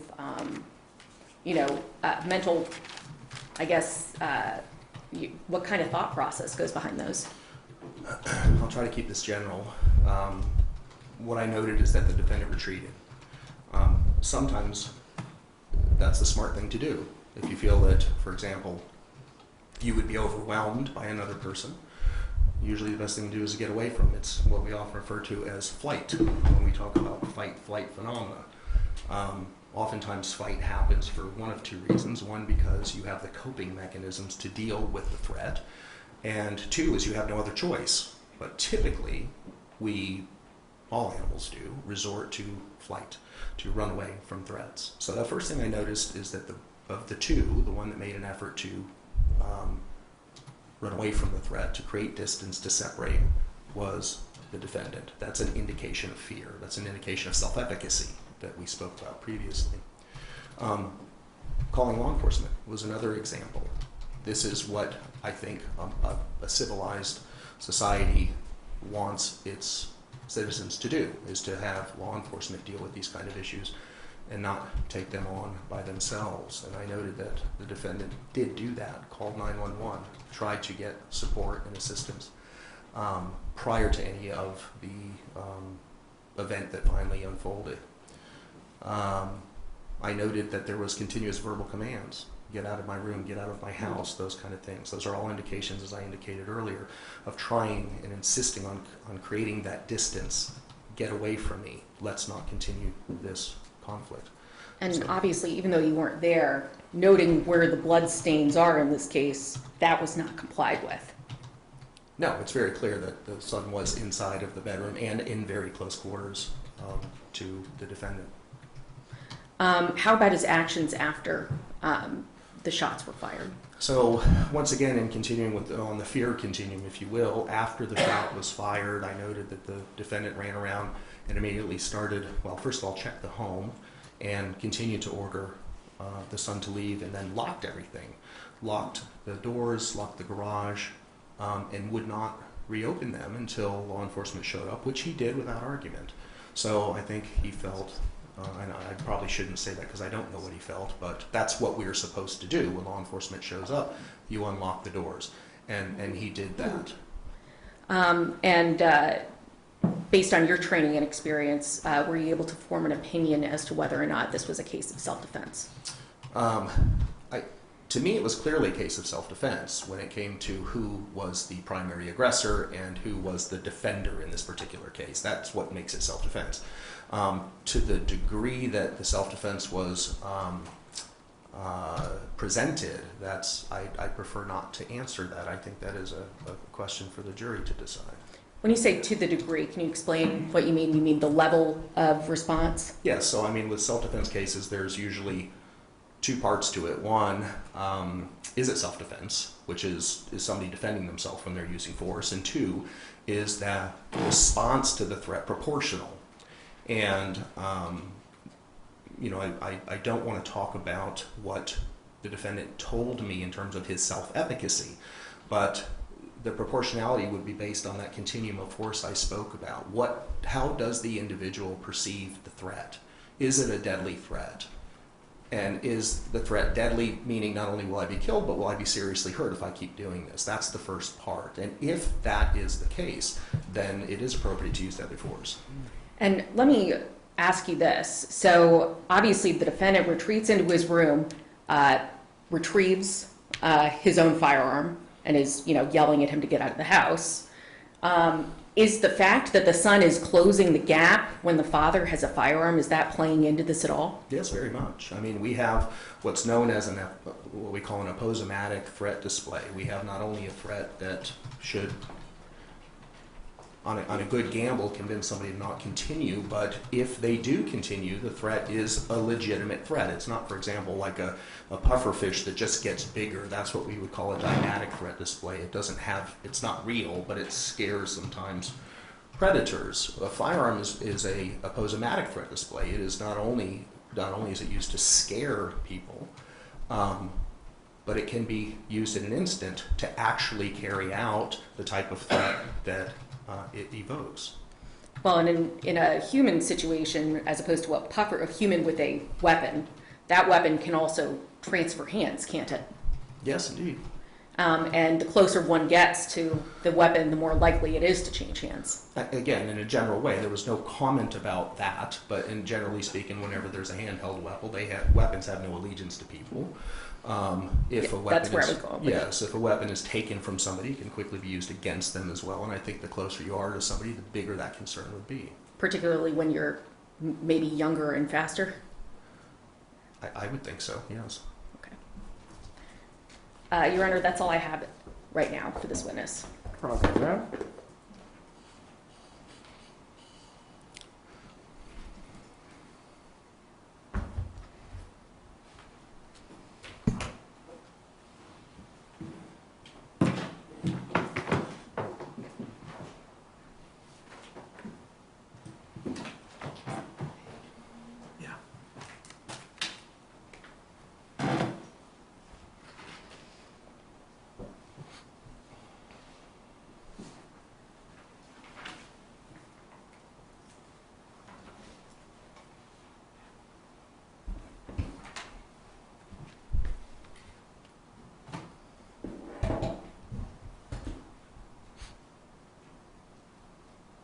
Mr. Bedard, so it's your testimony that you read all the reports in this case, right?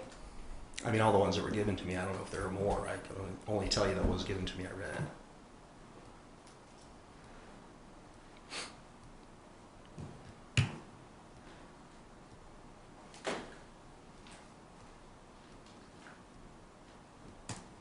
Was a report given to you that was written by the first officer who arrived on scene? Yes.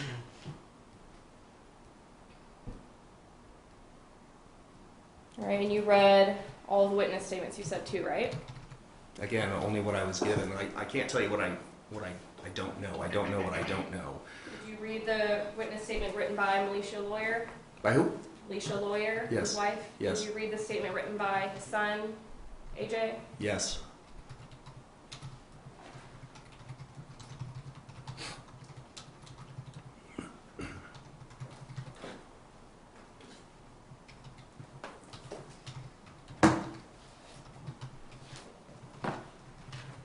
And then you said that you got transcripts, I think you said, you read about in the reports their interviews that they gave? I'm sorry? You know about the interviews that they gave? Yes. Militia and AJ, right? Yeah. Yes? Yeah, I didn't understand your question, though, about those. Okay. I was just asking you. You said something read about them. transfer? Transcripts. Oh, transcripts, yes. I'm sorry. That's okay. Did you ever, you said that you went down to Fort Lauderdale and like personally met with the defendant, had 2.5 hours with him, you asked him questions and that kind of thing, right? Yes. Did you ever do that with Militia Lawyer? No. And you also did not do that with AJ, right? No. So after you reviewed all the evidence and spoke with the defendant in this case, any follow-up questions that you may have had, you never posed those to Militia Lawyer or AJ, right? No.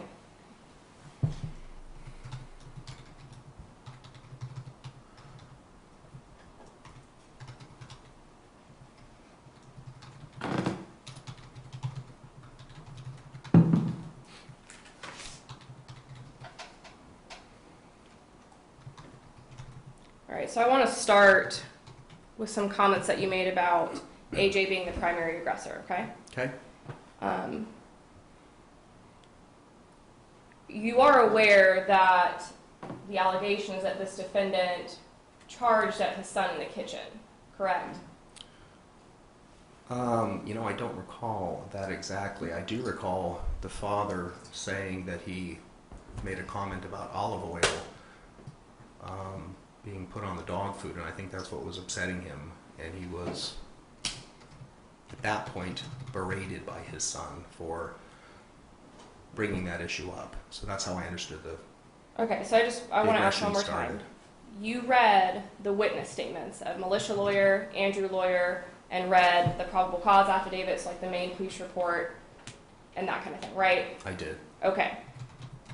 So it's your testimony in here today that AJ berated him over olive oil? That's what I understood. Okay.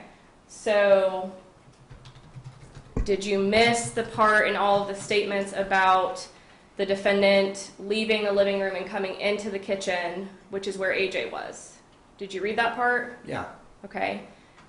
Did you read the part about the defendant making the comment, why is he using our olive oil? Yes. Okay. And you're aware that at that point, AJ has said nothing to the defendant?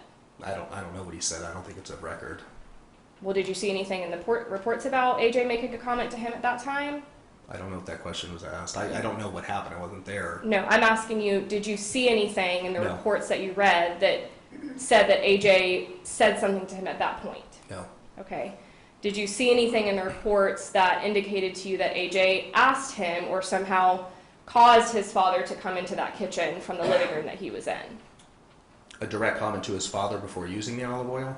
Yes, like, so any reason that the defendant should have entered the kitchen at that point, outside of wanting to insert himself into that conversation? Did you see anything that would have indicated that to you? My understanding was the father overheard him talking to the mother, the son talking to the mother, and Right. that's what encouraged him to get up and investigate whether or not the olive oil was being used on the dog food. Whether or not his olive oil was being used by his son, Okay. right? I don't know whose olive oil it was, but whatever olive oil was in the kitchen or in the home is the one that was being used. And he didn't like that. He did not like that. Okay. And you're aware that after the comment was made, it was militia lawyer who responded to him, not AJ, right? Yes. And militia lawyer says, well, it's not ours, that's his, right? I believe I recall that, yes. Okay. And still, AJ has not made any comment. You would agree that nowhere in the reports does it say that AJ made any comment or movement towards the defendant at that point? It's not in the record. I would agree with that. Judge, I'm going to object to relevance. Overruled. So, continuing on, you would agree that, I understand that may not be what he told you in your interview with him, but you would agree that in the witness statements and in the police reports that you read, that it's listed very clearly that the defendant ran at, charged at, ran to, skipped to, whatever, got into the face of AJ in that kitchen. He did go into the kitchen, yes. No, got into AJ's face in the kitchen. I don't recall if that's the language that was used. All right, let me show it to you. Okay.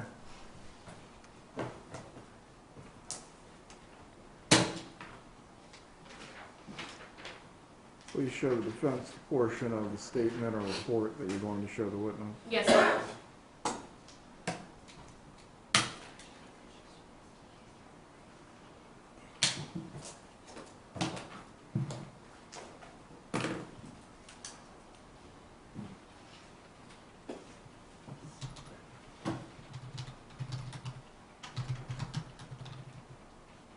You just refer me to what statement you're using on. I'm going to refer to a bunch of them, so I'm trying to get that together right now. Okay.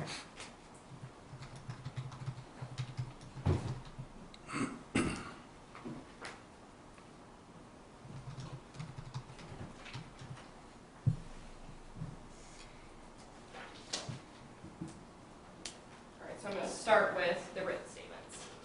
We see what portion you're going to show. Yep, page 2, written statement of militia lawyer, or of AJ, and then page 1 of militia lawyer statement. May I approach the witness? You may. So this one's AJ's, this is malicious. And this is the portion I'm referring to in AJ's. Okay. And then this is the portion for malicious. Okay.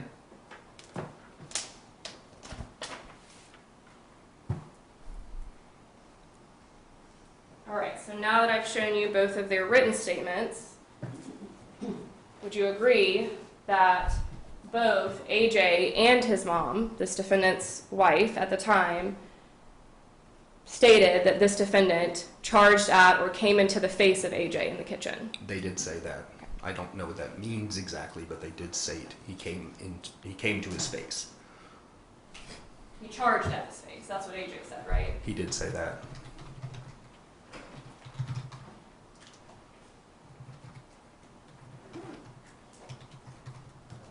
So now I'm going to move to the interview transcript of militia lawyer, and I will start with the first one. I'll let you know what line and page number in just a second. And you reviewed the transcripts, correct? I did.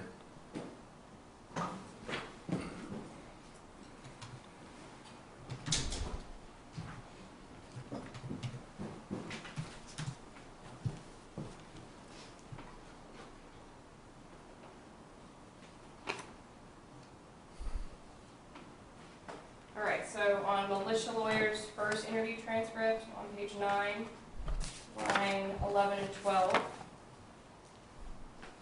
then for AJ's,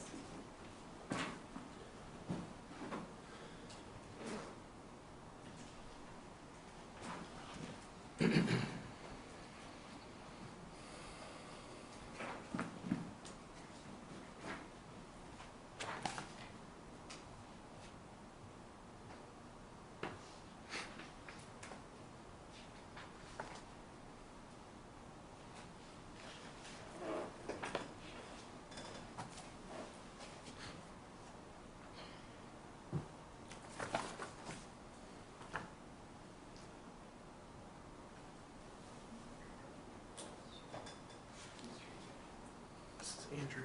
oh, Wait a second. did you read the deposition transcript as well?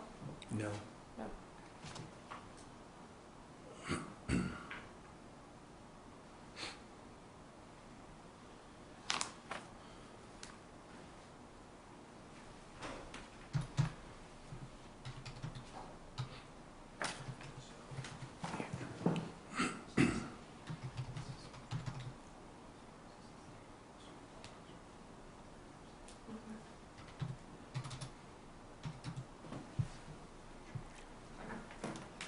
Alright, so I'm going to approach you with militia lawyers, same page and line numbers I just said.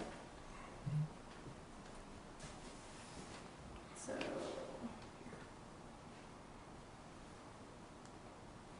Okay. alright, so is it still your memory that you don't remember reading that the defendant got into the face of AJ in the kitchen? I didn't remember how it was. I mean, it's a slang. What is it? I'm not sure what got up in his face means. It's, you know, and I think that's why it didn't stick to my mind. If you say you punched me in the face, I know a punch was thrown. But when you use a slang like he got up in my face, and I've heard that plenty as a police investigator, I need to know what that means. What about the word charged? Someone's charged into my face. You know what that means? It means that you came towards somebody, yes. If someone says he charged at me and got in my face, that means that the person ran at you and got in your face. Fair enough? Yeah, I would say that they closed distance and got in your face, yes. Okay. So you would agree with me. Or you were face to face, is what I should say. Okay. So you would agree with me that in these written statements, in the interviews, the things that you read, in the police reports, that Militia and AJ both said this defendant ran at, charged at, got into the face of AJ. They did say that, yes.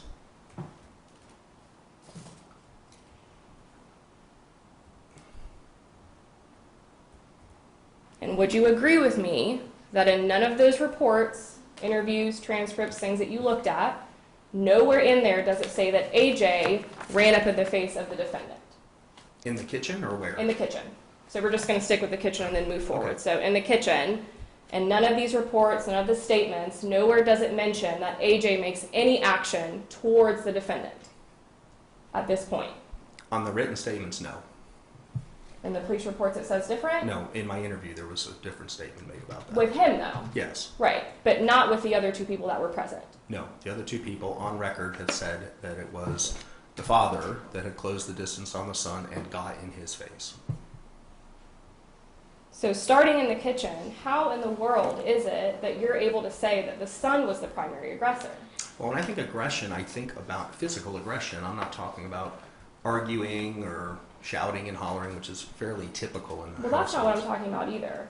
I'm talking about someone running at someone. Ms. That would be James, aggressive, please right? Let the witness, please Sorry let the about witness finish answering. You ask the question, he gives the answer.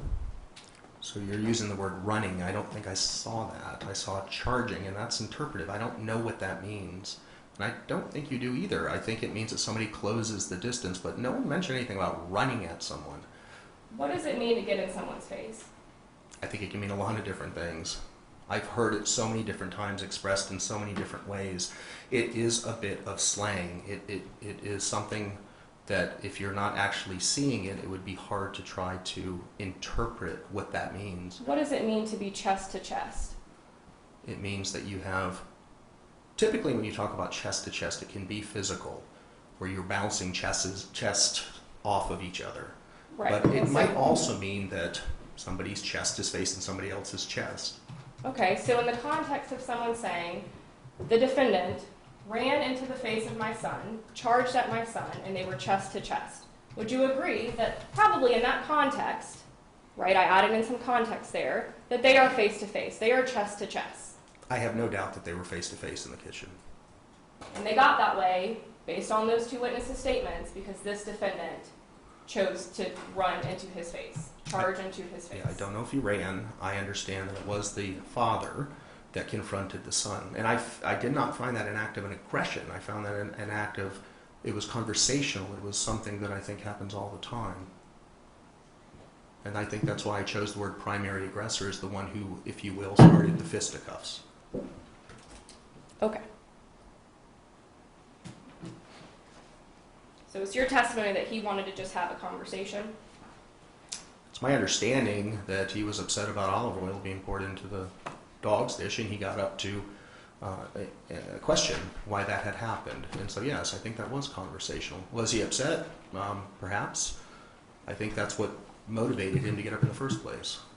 You're aware that Militia and AJ have both said that this defendant kicked at the dog that was there as it walked past him, right? Yes.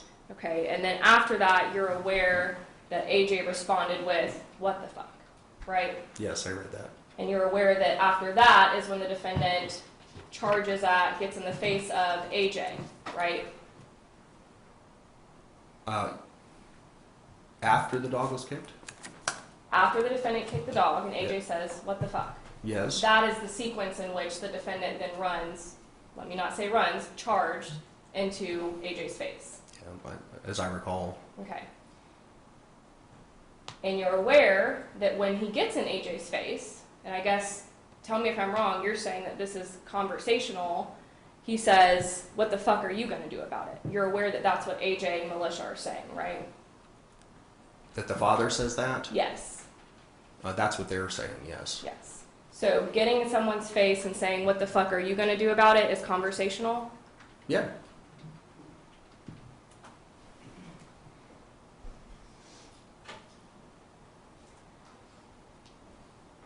And you're aware that Militia and AJ also say that this defendant, after saying, "What the fuck are you going to do about it?" said, "Matter of fact, get the fuck out of my house and take your bitch ass dog with you," right? I think that's what they testified to. And that's also conversational to you? Yes, there's no aggression here at this point. It is certainly intensified emotions, and there is an instruction, once again, to create distance by the father. Hold on, I'm sorry. Go A ahead. distance? Get out of my house, yes. Well, we're not there yet. I'm talking about You this said that. moment where... You said that to me, that the father Hold on, said... we're I'm sorry. not going back and forth. There's a question, and then there's an answer. What I'm talking about right now, we're going to go moment in time based on what you provided in direct, okay? The moment I'm talking about right now is when the defendant charges into the face of AJ and makes those two statements that I just said. And are you saying that there was distance between them when he was yelling that at him? No, I'm Okay. saying the instruction, get out of my house, is an attempt to create distance. Right, but that hadn't been said yet.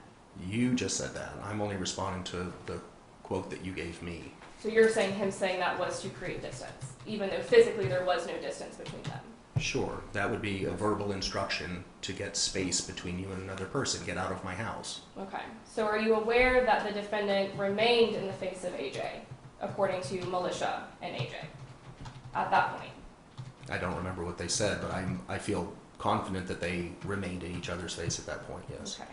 Are you aware that AJ did not move from the position that he was in at that time? I'm not aware of that. Okay.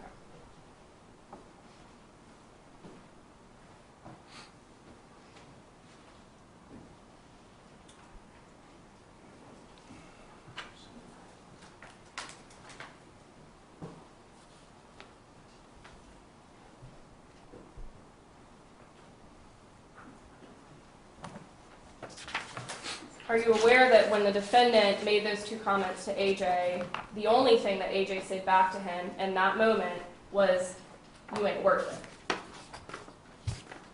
I remember him saying that. I don't remember if there was more to it. So just in that moment right there, who's the aggressor? There's been no aggression. By neither party. No physical aggression, which is what a self-defense case would involve. This is a antecedent to aggression, if you will, to physical aggression. There's been no exchange of force. So charging at someone's face is not aggression, in your opinion? When I analyze aggression in terms of threat, it's a antecedent to physical contact. And oftentimes, as I mentioned to you, these are attempts to prevent fights. When you say "get out of my house," it may seem very aggressive, but it's an attempt to prevent escalation, not to encourage it. Is it preventing escalation when you charge in someone's face? Sometimes. There are cases where we do close distance on individuals to challenge them. Again, it is a threat display. Is it preventing escalation to leave the room that you were in and come into a room with the person that you so-called are scared of? Is it a means of de-escalation? Sure. It can be. I mean, I don't know what it was in this situation, but it does happen quite often. Again, when I turn to law enforcement, which I spoke quite a bit about, law enforcement does that all the time. I mean, we stand up stronger, we draw weapons, and we hope that we don't have to escalate to actual force. All right, let's just be clear though, he's not a police officer, right? And this isn't a case involving like a police officer and a stranger or anything like that. I'm just trying to stick where the data is. That's why I bring them up, not to make a comparison. No, I understand. Okay. I just was saying he is not a police officer though. No, that's true. Okay, and we're not dealing with a police officer and a stranger. They don't know if they have a weapon or not. They don't know who they're dealing with. They have no idea about this person. That's not really what we're dealing with here. We're dealing with a father and a son. I don't know if he thought perhaps my son has a weapon. That was never mentioned. I don't think it made any report, but who knows what he was thinking. I think it wouldn't be unfair to think that. Okay, we're dealing with a father and son, right? Yes. Okay, not a police officer and a stranger. That's the Yeah, distinction. I've conceded that, yes. Okay.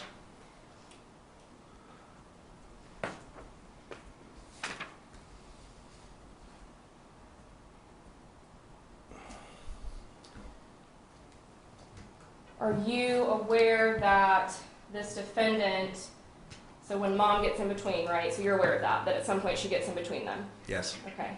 And are you aware that while she is in between them, this defendant is swinging at trying to hit AJ? No.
Are you aware that AJ and Militia are both saying that this defendant attempted to hit AJ? I don't recall exactly how they said that. I do know there was physical contact in the kitchen. There was pushing and shoving, so I would take that to be true, that probably they were throwing hands at each other. Well, I'm not saying they, though. I'm saying him, that the defendant tried to hit AJ. That's what I'm asking if you recall reading in the transcript. I don't recall exactly that. Do you recall ever reading that AJ hit the defendant?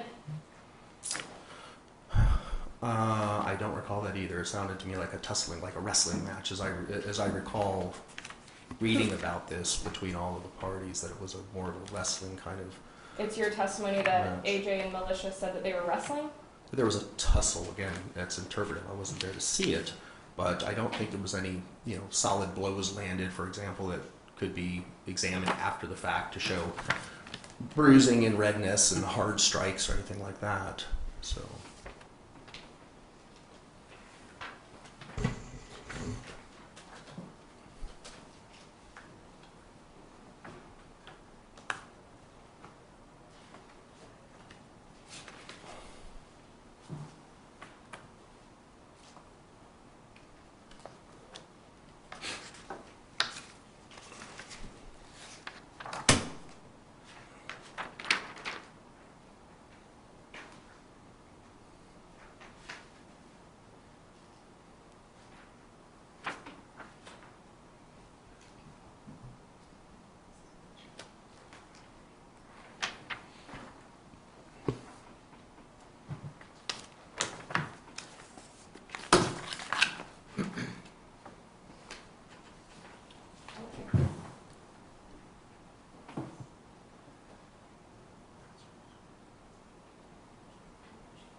James, do you have any further examination? Yes, sir, I do. Let's get to it. If somebody lives in the house, I think you testified this on direct, that they have a right to be within the home, they live there? Did they have the right to be in the home? Yes.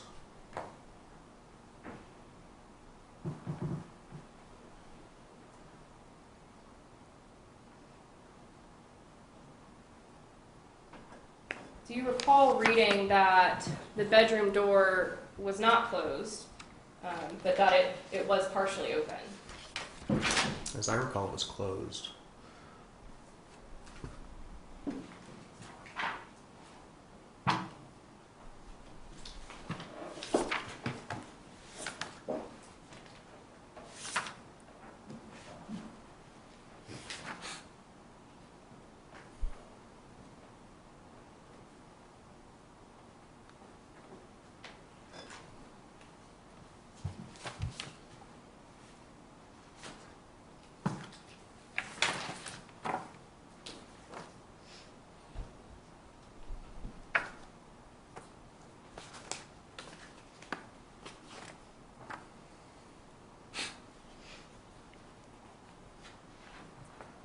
And if I heard you right on your direct, you said that if someone calls 911, that is indicative of self-defense?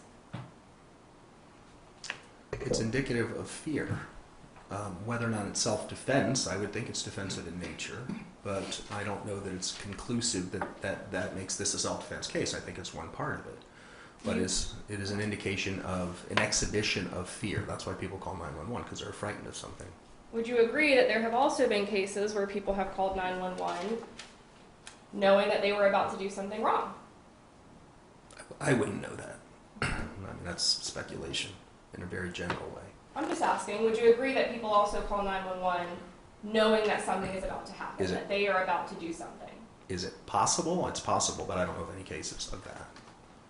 Have you heard of the Ahmaud Arbery case? Yes. Okay. I don't know the details of it. I only know the headlines, if you will.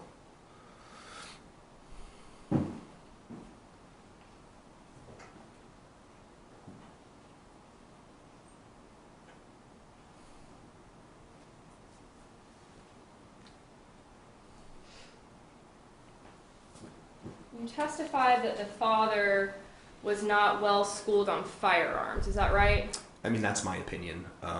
It struck me that he didn't even know what kind of weapon he was holding, so that's why I draw that conclusion, not necessarily anything that I examined him about. Are you aware that he owns multiple firearms? I understand that weapons were given to him Is that a yes? by the mother-in-law. I don't know how many there are, if that's your next question. Nope, it's not. Is that a yes, that he owns multiple firearms and As you're I aware of understand, that? yes.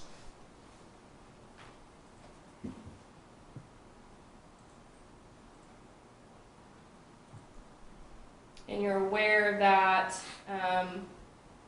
it's likely that this defendant would have had some type of firearms training? Judge, I object. Sustained unless you can lay a foundation basis for it. Are you aware that this defendant was a Marine back in the 90s? Yes. Okay.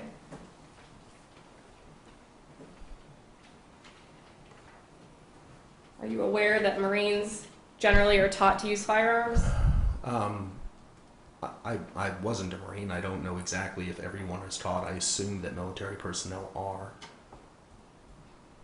Would it also be a safe assumption that Marines are taught grappling, self-defense tactics, things like that? Yes.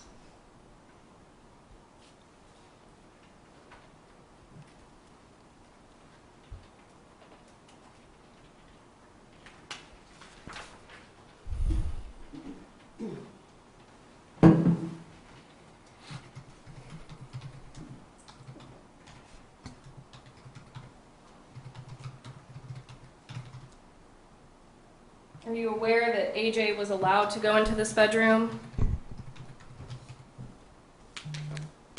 I'm not aware of that. Okay. Are you aware that this is a bedroom that he spent plenty of time in as a child and as a teenager? I wouldn't know that. So was it just an assumption that he invaded his dad's space, or what? If you didn't know if he was allowed to go in there or not, was that just an assumption that you were making? That No, I think you're out of context. I think you don't invade space under circumstances like this. You know, perhaps if it's a very relaxed, pleasurable conversation with your son and you invite him into your bedroom, I don't think anyone would find that objectionable. But when you're fighting in the kitchen and one retreats to a bedroom, I think under the context of that, there is space that's been created that should not be invaded unless you intend to escalate. So you keep mentioning that he retreated to the bedroom. It's also possible that he retreated to the bedroom to get his firearm, right? I think he did do that. Right. So it maybe has nothing to do with the fact that he wanted to retreat to get away from AJ. But, it's very possible that he went there to get his gun to bring it into the argument, but right? he did retreat and did get away. That's the point. I can only talk about what we know. Why he did it, I'm not even permitted to speculate on that, but I can tell you that he did retreat, he did create distance, and that was invaded. What his intent was and motivation was, I don't know. Well, you would agree that it's possible there could be multiple intentions in that. Sure.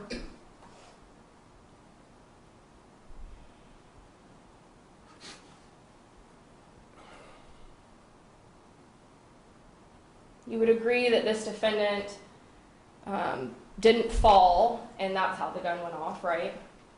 That's true.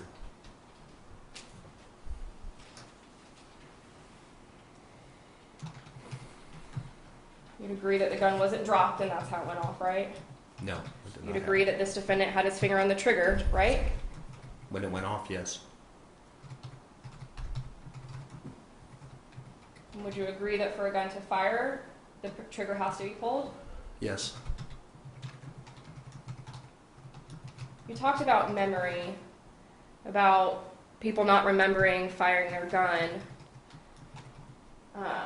Would you agree with me that this defendant did remember firing his gun? He did. And would you agree with me that he remembered firing it twice? No. Okay, did you read the report by Officer Cannon? Yes. Okay, did you read in there where he told Officer Cannon the gun might have gone off twice? Yes. Okay, so wouldn't that mean that he has memory of it going off twice? Might have gone off twice doesn't mean he remembers that it went off. Well, where do you think he got twice from?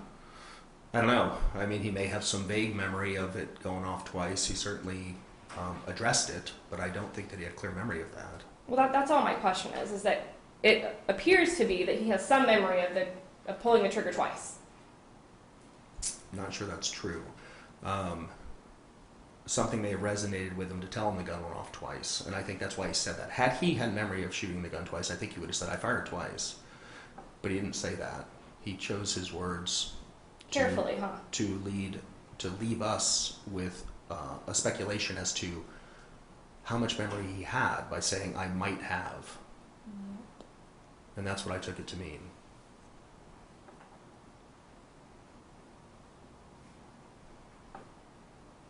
you'd agree that when the first shot was fired, AJ and Militia, based on their statements at least, took a couple steps into the room and stood there, basically stopped in their tracks. When the shot was fired? Yes. He was very close. I don't know what you mean by a couple steps. Give me a little more. My question is just based on your reading of their statements. You'd agree that they say they opened the door and stopped right in the doorway, right? There may be a moment of that. Not that they advanced towards him.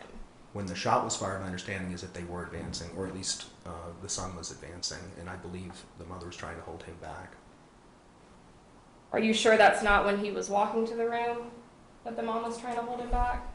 I'm reasonably sure it was when they were in the bedroom. That's how I understood it anyway. Okay. That's how you read the police reports and the witness statements? Yes. Okay.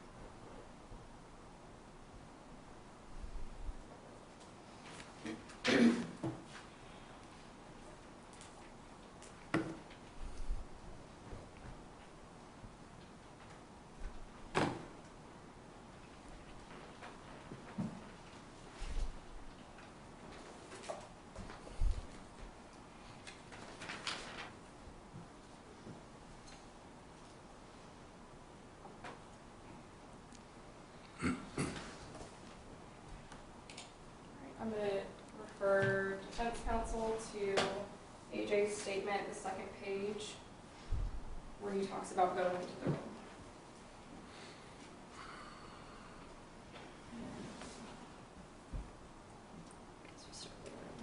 This way around? Yeah, just start there and you can start Okay. right where he gets to the room. Okay.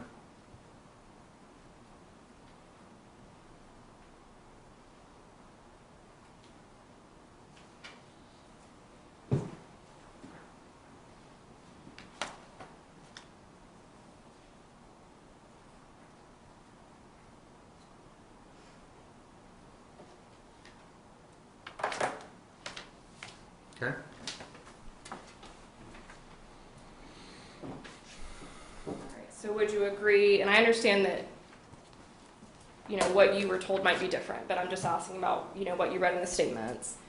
Would you agree that there is recollection, not that they advance towards him, but that he meets them at the door with the gun?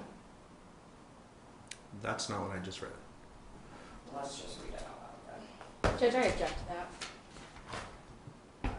And please lay the proper foundation for impeachment. Is it your testimony that the page I just gave you did not say he met us at the door with the gun? Well, can we read it? I may have somehow missed that. I don't know if I started reading in the right place. So let me just, I'm looking at here. This is what I'm referring to. That I'm starting there. Okay. Do you see what I'm referring to? Yes. That's okay.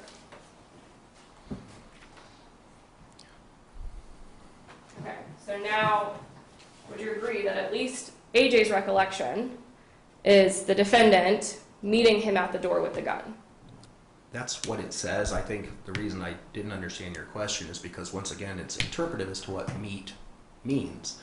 If you walk in the door and that door and I'm standing here with a firearm on the other side of the room and pointed at you, you may express it as meeting you at the door with a firearm. He doesn't say anything about his father moving towards the door, and so there's no question he had a firearm in his hand, and there's no question that when they came into the bedroom the firearm was present. So I took that as meaning meet me at the door as he entered the door. But I don't know if there's an expression in there of any movement by the father coming towards him.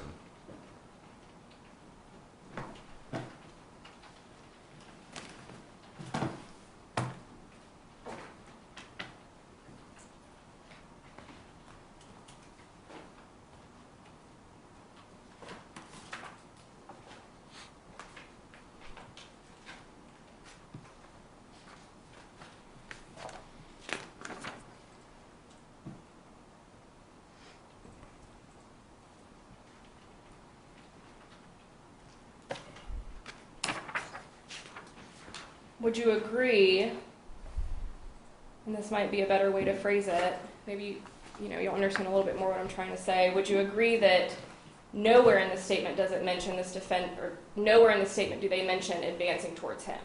Advancing towards the defendant? Towards the defendant. I think in a room you're advancing towards the defendant. I'm not asking you what you think. I'm saying based on what you read, it is not mentioned anywhere that AJ and Militia advanced towards him.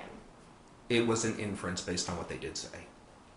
But it's not in there, is what I'm saying. He has not used those words that you just chose. And neither did Militia. Neither of them used the words you just chose. Okay. Do they say any variation of them advancing towards him? Yes. Okay, what's that? He says in there, I'm walking into the room, my mother tells me to stop, I don't hear her. I think he says those kind of things. Those are all indications, or all inferences that he's moving towards the defendant. I mean, the fact that he's even in the bedroom tells me that. Moving towards the room, right? So he's outside of the room. He's moving towards the room. Okay. Right? Is that what you're saying? I mean, that's how it starts. Okay. Then they enter the room. They continue to advance towards the defendant. Who says that? He says it in the paragraph you just read me. Or had me read, I'm sorry. I'm going to bring this to you. I'm going to bring you Militia's and AJ's. Show me and all of that where they say that they advance towards this defendant. Since it's in there, please show it to us. Can you turn to the page? I wouldn't know where to find this. We'll be here a while. Me either, because it's not in there. The paragraph that you just showed me, if you can show me that page again without me having to thumb through this and figure out what you have noted, I'll read it to you. It's in the binder that says AJ's written statement.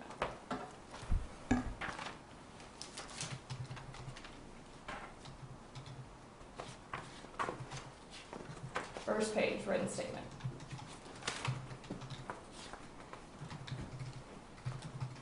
It's highlighted. Remember I wrote on it when I was up there with you? Judge, I think this is all objectionable. Members of the jury, we're going to take a brief break. The bailiff will escort you to the jury room. I think you might have. Okay.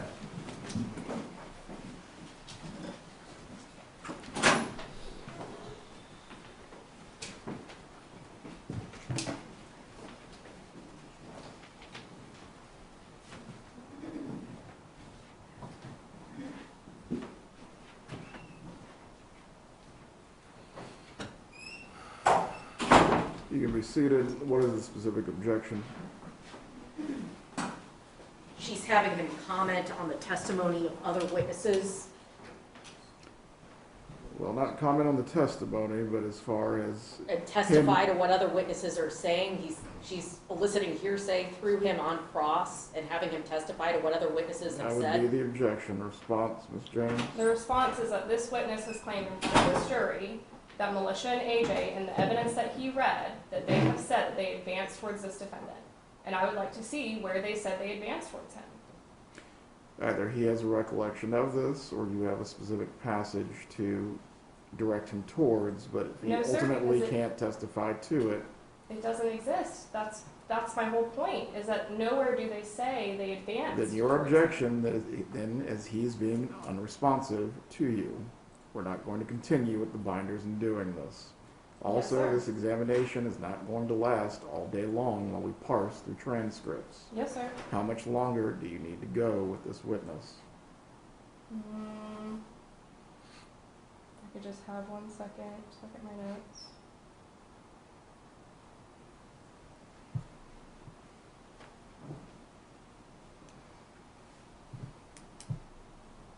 I would say maybe another 20 minutes. Then we're going to have our lunch break, and the examinations will continue after the break is over. Yes, sir. Please bring back in the jurors.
can be seated.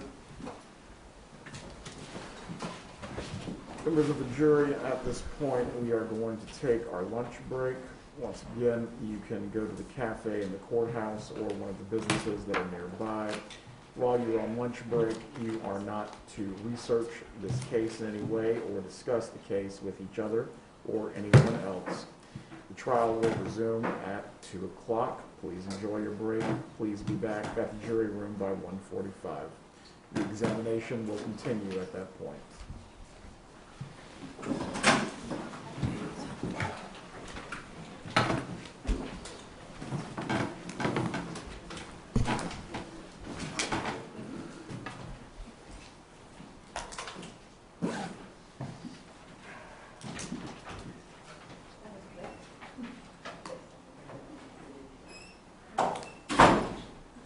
Everyone's to be back in the courtroom by 1:30. At that point, we will get set so we can continue. Enjoy your break.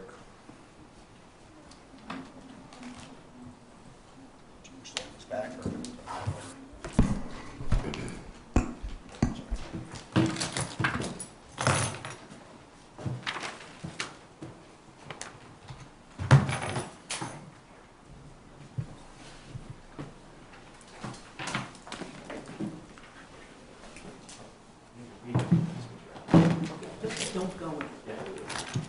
We're picking up stuff so we can go through stuff.